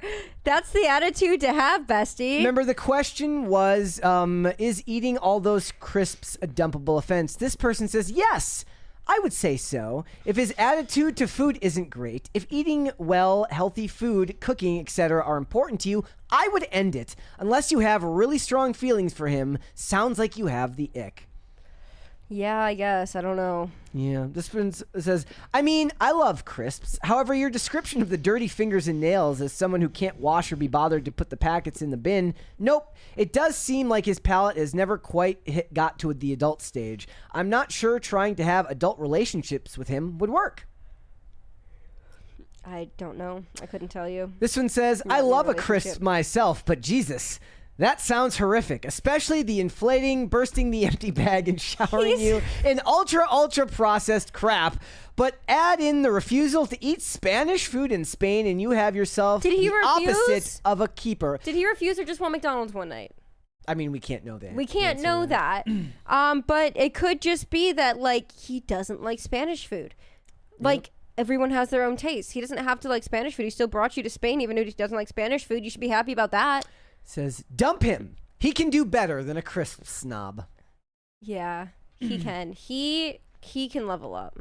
This one says, you feel the way you feel, and that's perfectly fine, and that is enough of a reason to end a relationship. For what it's worth, I would feel the same way about the poor personal hygiene and the refusal to try new food when traveling, which I'd find unbelievably tedious and really limiting in a long-term relationship where I'd want to have new experiences together. I'd also be worried that someone who ate 3 bags of crisps a day was going to drop dead on me in his 40s with clogged arteries. That's a fair concern to have. That's the part I said when I was like, that's a lot of chips. But if you really like him otherwise, it might be worth one honest conversation about how off-putting it is, about how off-putting you find his manners and hygiene around eating crisps, and a refusal to properly engage with the holiday by trying local food. He has probably been eating like this since he was a teenager or a uni student in their first flat share, and it's never occurred to him how off-putting it is to other people. That's because guys wouldn't consider it off-putting. Yeah, to have like narrow eating habits. Yeah, that's true. Wouldn't matter to guys. King, run as fast as you can. Get away from her. Enjoy the chips that you want to eat. I'm sure you can find yourself a queen who also likes cheesy Watsits or whatever they were called. And likes to blow up the bag and pop it. Like, she probably sees the doctor make the little glove balloon for the kid, and this lady's like, no, you wasted it. Ugh, you're wasting a glove. Exactly. How dare you? Like, that's all I can think of. All right. Let's go to Super Chats then, ladies and gentlemen. And we will hang out. I hope everybody's doing well today. Go back up to the top here. We still have to get one more crisis party if you want to relieve Olivia of her burdened responsibility to go see the Odyssey. We can't get this close and then not do it, too. That's even worse. Yeah. All right. From Shane H. Wilder, who says, Happy Taco Tuesday, Dasovix. I'm nearly done rewatching Castle. What should I rewatch next? Burn Notice or White Collar? White Collar. Castle is probably closer in tone to White Collar, so maybe do Burn Notice because it's more action, and then watch White Collar after it. White Collar. I don't like Burn Notice. Yeah. I do believe that Burn Notice has a couple of rare examples of characters who came about later in a show's run that actually made the show better. I think the addition of Jesse and the addition of Agent Pierce in Burn Notice were both fantastic and helped the show grow. I was really sad when they got rid of Agent Pierce. Shane H. Wilder says, all 3 are General Mills and Betty Crocker, so they are basically the same thing. Do fruit roll-ups still have tongue tattoos? I haven't seen them recently, but I do remember doing that as a kid. Do you guys remember the Pringles that had the trivia on them or whatever? The jokes or the trivia or whatever? That was like, they were like in blue dye, and it was, I always liked getting those. You could put them on your tongue if you wanted to stain your tongue, too. The reason I picked these 3, I know they're Betty Crocker, and that's because at work here we get these packs that have, it's like a value pack of all 3 of them together. So whenever I have to turn them down, I don't just have to turn down one. I have to turn down all of them. Yeah. Because they're always available. Yeah. Though, oddly enough, the fruit roll-ups are usually the last to go. Yeah. Usually the fruit by the foot and the Gushers go first. They're gone like right away. Yes. And right now, Gushers are in the lead with 44%. They should be. I would agree. Yeah. All right. S. Bud said, you shall see the movie, Olivia. Well, that depends on whether we get to... I shall not. ...to 3. And I still might not. Katie says, I understand, Olivia. I don't want to see the Odyssey either. No one needs that much Elliot Page. You're right, girl. You're so right, Katie. You're like always right, though. So, you know. Manic Attack says, nobody is a Wesley fan. That is true. Mm-hmm. S. Bud says, twerking on stage. I'm not saying that. Can't say that. But Wait. No, it's not something we can say. No, I've already scrolled past it. All right. Shane H. Wilder says, you can't predict what will go viral. I've had big stuff not do ish. I post an American History X poster with Tim I made in 5 minutes and it blows up. Yes, but people still work every day to try and go viral. There's a reason why now Instagram is all slop of people rehashing the same trends over and over and over again. You know what every trend is now? Me preparing for the documentary about insert this with the Netflix music playing. Everybody's making that because everything's just an algorithmic bit of garbage slop now. The other one is like me trying to hop a fence when I'm 40 and then suddenly they're a ghost.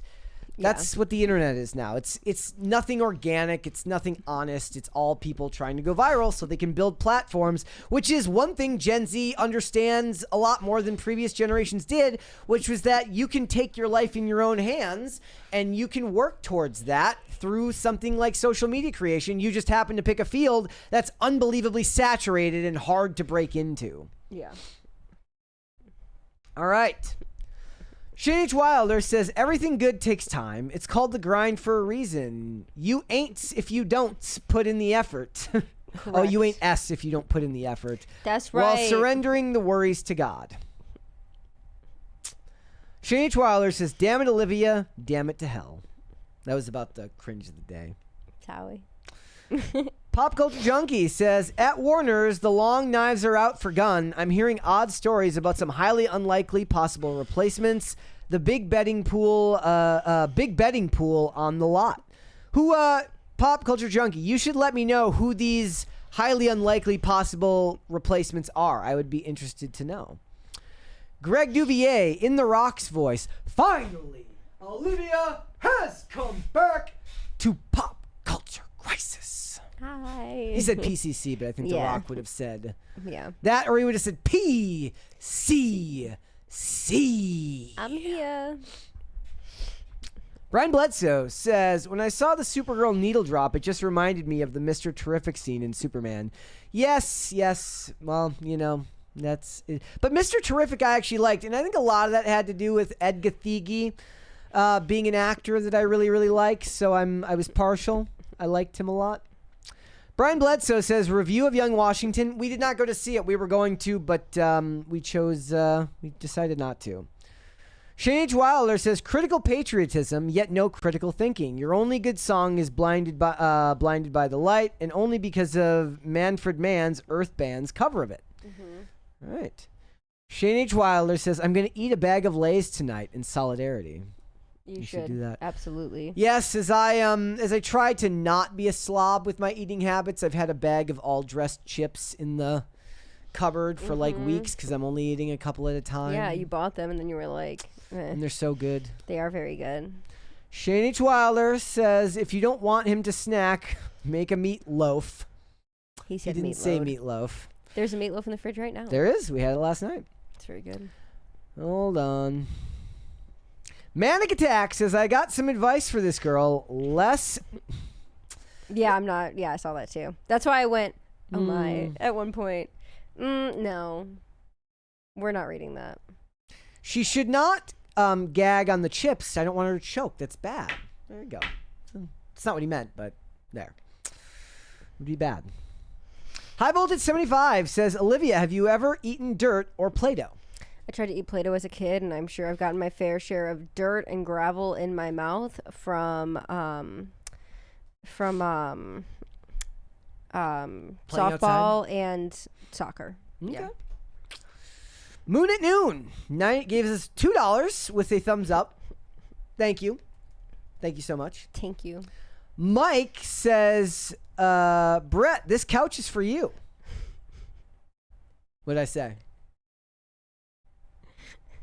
What did I say? When I was like, I was cooking. I'm uncooked. Well, we came back to it. I just wanted to finish the story. Brian Bledsoe says, Olivia, I went to Japan recently. Don't worry. There's plenty of American places to eat. I'm kind of picky, so I tend to get something local, but also get something familiar as well. Sure. Okay. Richard gave another $50. Thank you so much. Just because I feel about Nolan like Brett feels about Bob Dylan. I love you, and you are my, you know what? I don't pick favorites, but you're my favorite. Sorry, guys. Someone's going to be the favorite. Thank you so much, Richard. We really appreciate that. Getting there. Mm-hmm. All right. It's going to get a lot closer once that hits on the counter. Shane H. Wilder says, I'll follow Brett's. Burn Notice, then White Collar. Watch them back to back. I'm also not somebody who's beholden to structure and watching all the way through. I'll switch off between them. Yeah, he is. S. Bud says, Tree Fitty. Tree Fitty, thank you.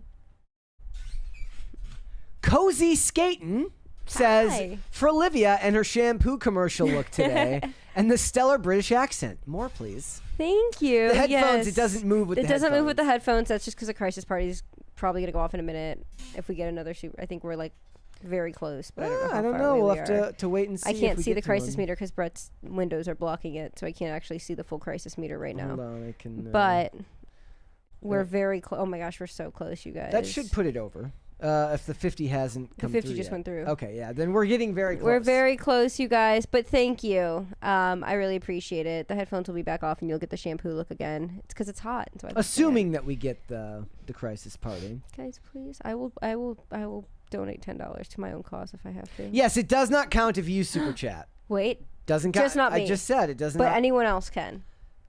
No. No. That's not fair. That's not fair. Whatever you're planning. If it doesn't come from my account, it doesn't count, right? You can't direct anyone to do it unless they're in the live chat. Oh, they're in the live chat. Sweet. No. Well. All right.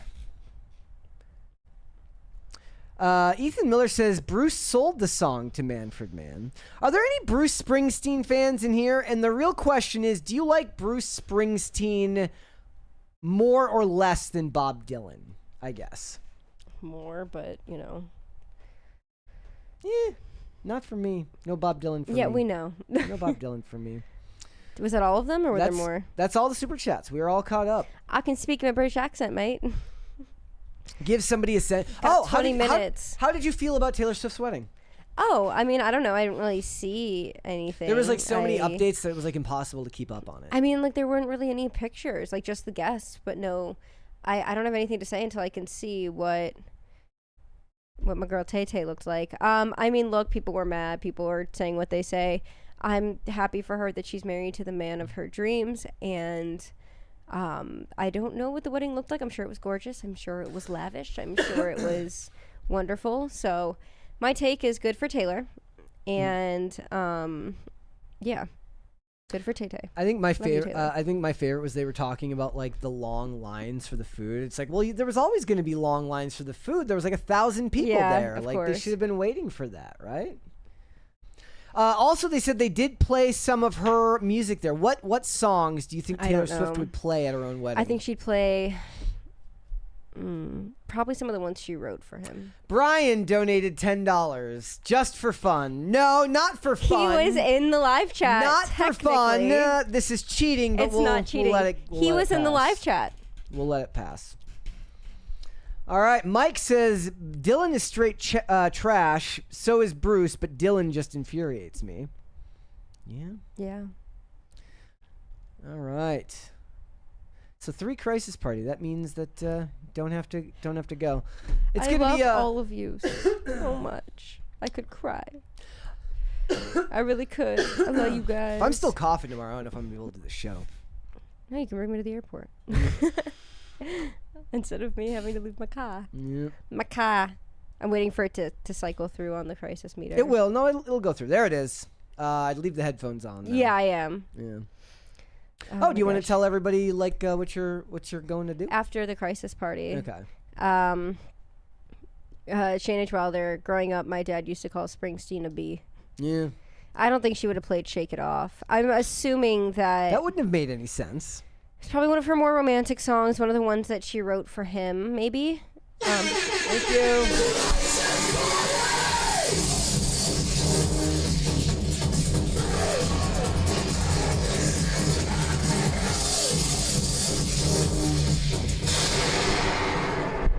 Thank you. One whole episode of Olivia's British accent for Party from S Bud Bud. Yeah, if you guys got another crisis party in 20 minutes. I mean, a whole episode would be hard to do as a British. How about... It wouldn't be that hard, no. No? No? Okay. I have British family members. It wouldn't be that bad.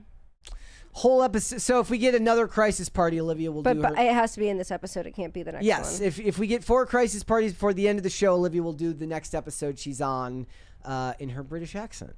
The whole thing. And then people can critique which words catch and which words don't. All right. Go ahead. Do you want to tell people what you're going to do? Yeah, you guys. So I am going, I'm not going to say exactly where. You can figure it out by the context details. But I'm going to an event hosted by a fellow media company where they're going to be debuting their magazine. And it's like a little mixer type deal. And everyone's in Vegas. So I was the one that was invited, to be fair. But I'm going...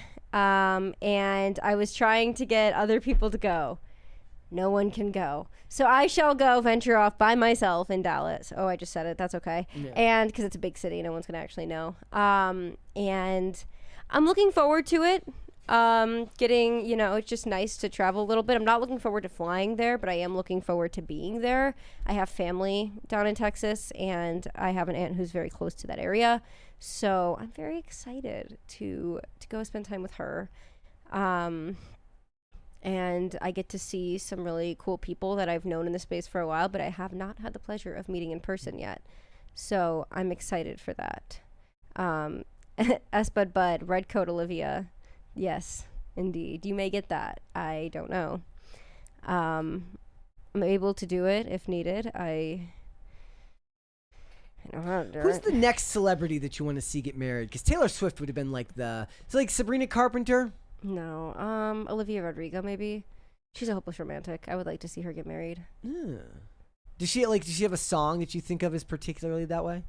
Like, is most like people in the space here, they're only going to think of Olivia Rodrigo as the one who talks about Plan B. Yeah. If you guys listen to you plus me equals heart, she literally puts like the heart symbol and the symbol, not like a heart, but like she puts 3? the less than 3. Yeah.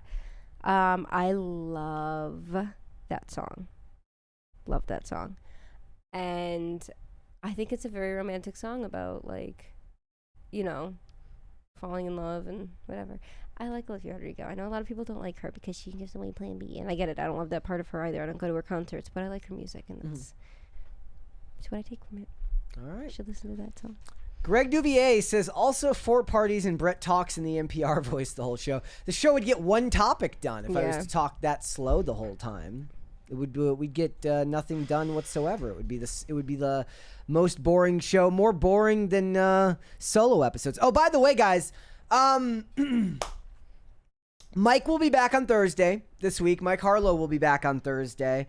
We are going to try and make that a weekly thing, at least once a week. Mike's gonna try and do the show, and I'm also going to do his show Thursday night, so you guys should go and subscribe to his channel. It's always great to have him on and let him rant about whatever it is. And I think he did Alex Stein's show today, so he should be on there. Which is very cool and awesome. So that's also so the upcoming movies. I would be interested to know if there's any other movies that you guys would like see reviews done. So I've got tickets for the Odyssey. I'm gonna see the Odyssey. I'm gonna see Spider-Man. I would be interested to know if there's any other movies you guys would like, maybe that I'm not thinking about, that you guys might like actually seeing a review for. Because I usually just go for the bigger ones that people have heard of. But if there's something else you guys are thinking, let me know, because I'm hoping to do more reviews here. Oh, also I'm going to end the poll. Yeah. I'm doing my job today. I have not forgotten. Hold, please. There it is. And the best fruit snack has hereby been voted as Gushers. 43%. 39% say fruit roll-up. 18% say fruit by the foot. You are good people. Good people? Love that. Yep.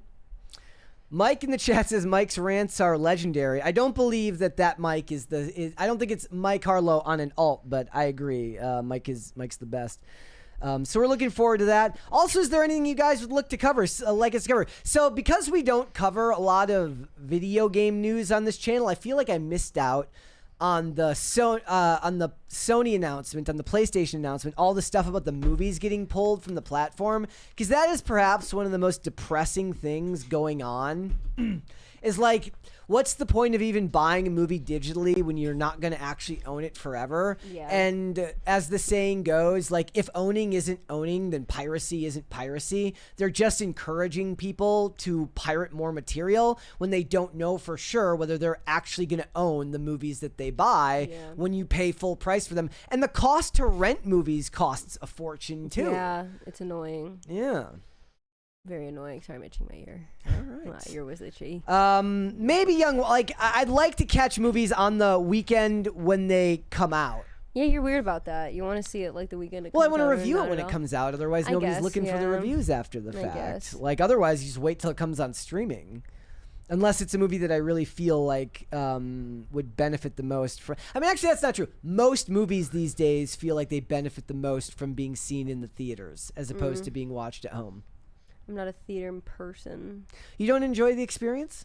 Not really. Yeah. To drive 20 minutes to go sit in a room with a bunch of other people and, you know, hear them eating their food and shit, and then I gotta get back in my car and drive 20 minutes back home. Yeah. Like, and then I have to pay an exorbitant amount if I want to get anything from there. When I could just be at home and pay maybe a little bit more for the movie, but then I could eat my own food and do whatever I want. And if I have to go to the bathroom, I don't have to miss any part of the movie. I can pause it. That's the experience that I like. Brian Bledsoe, I'll definitely review Avengers Doomsday. Dune, I don't care. I've seen one and two. There's another one coming out. I just, they were fine. Like, visually, they're very impressive, but I never read the books, so I can't say that I really care one way or the other. When we went to the original Dune, not the original Dune, but the most recent first Dune, Tim just walked out like halfway through. We just left. It's like, okay. Yep.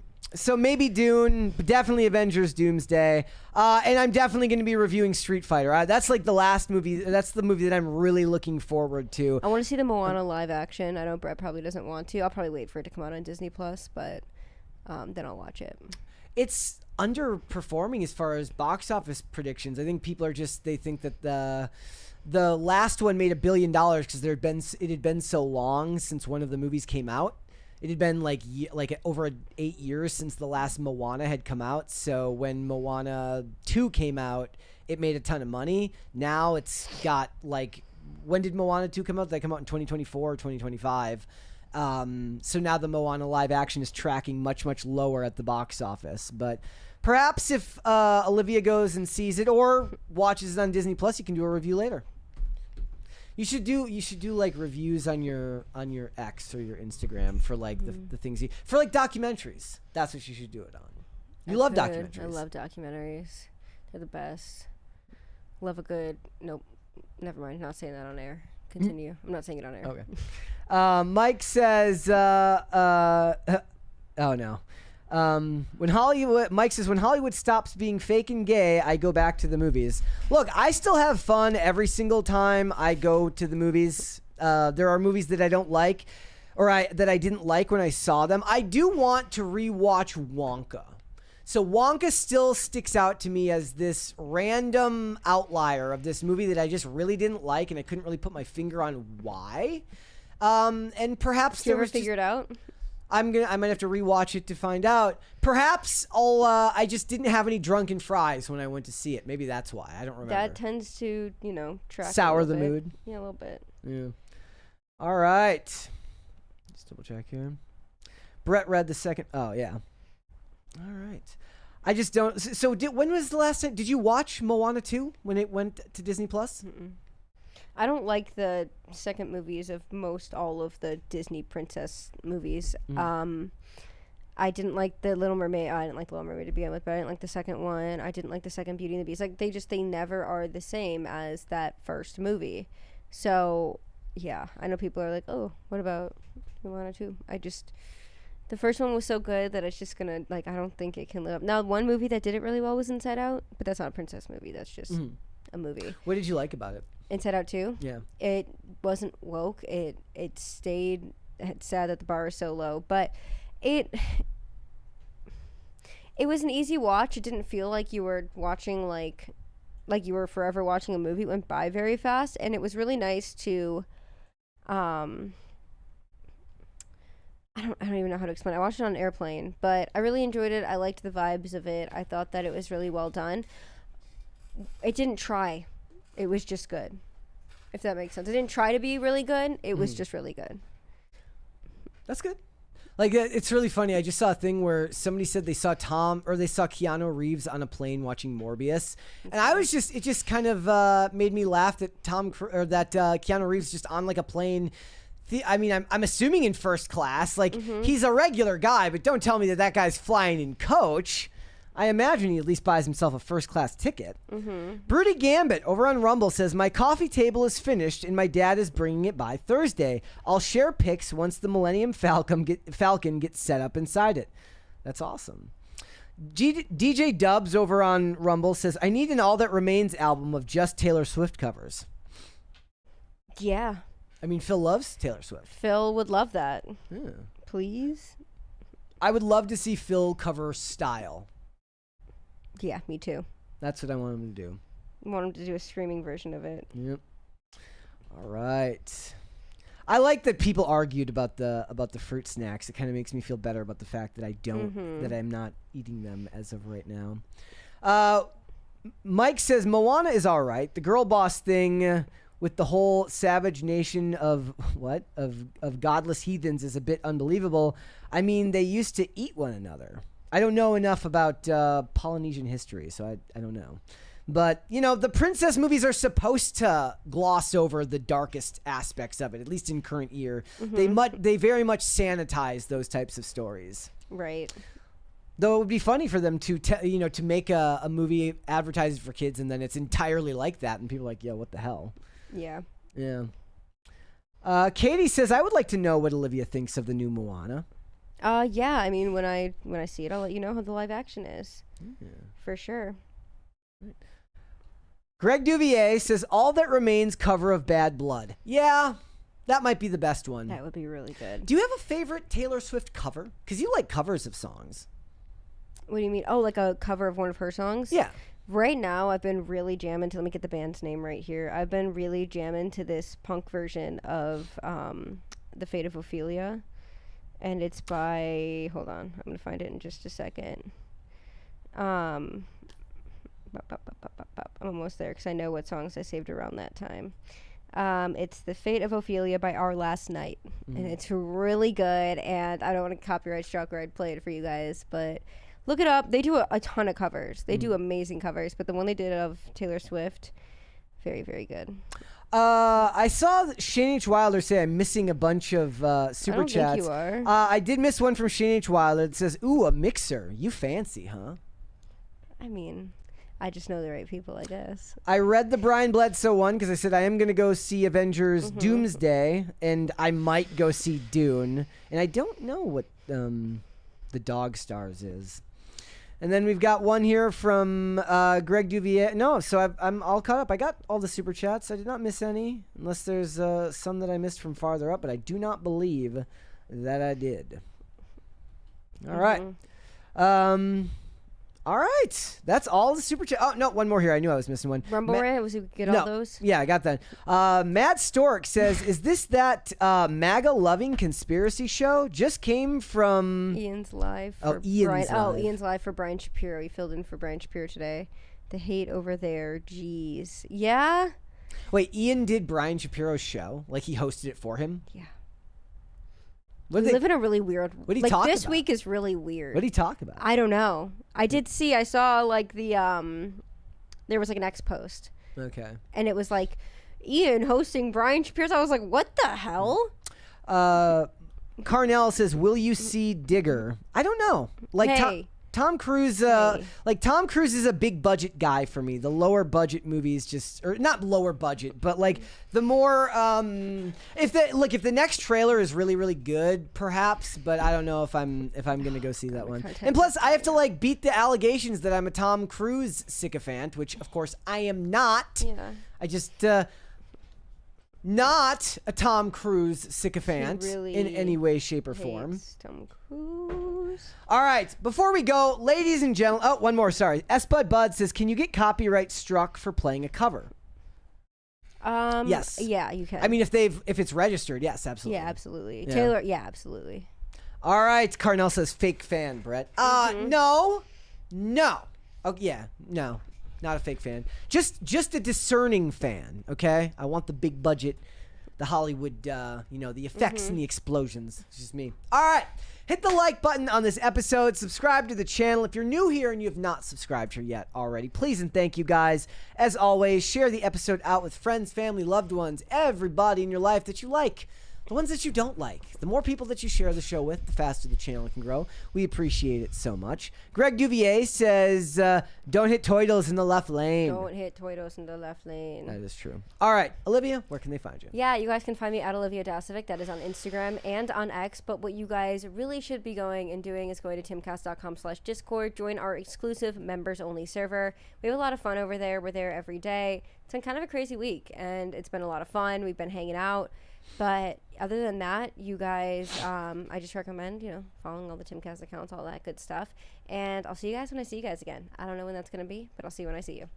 If you guys want to follow me, I'm on Instagram and X at Brett Dasovic on both of those platforms. PCC is live 5 days a week, Monday through Friday, 3 p.m. Eastern, noon Pacific.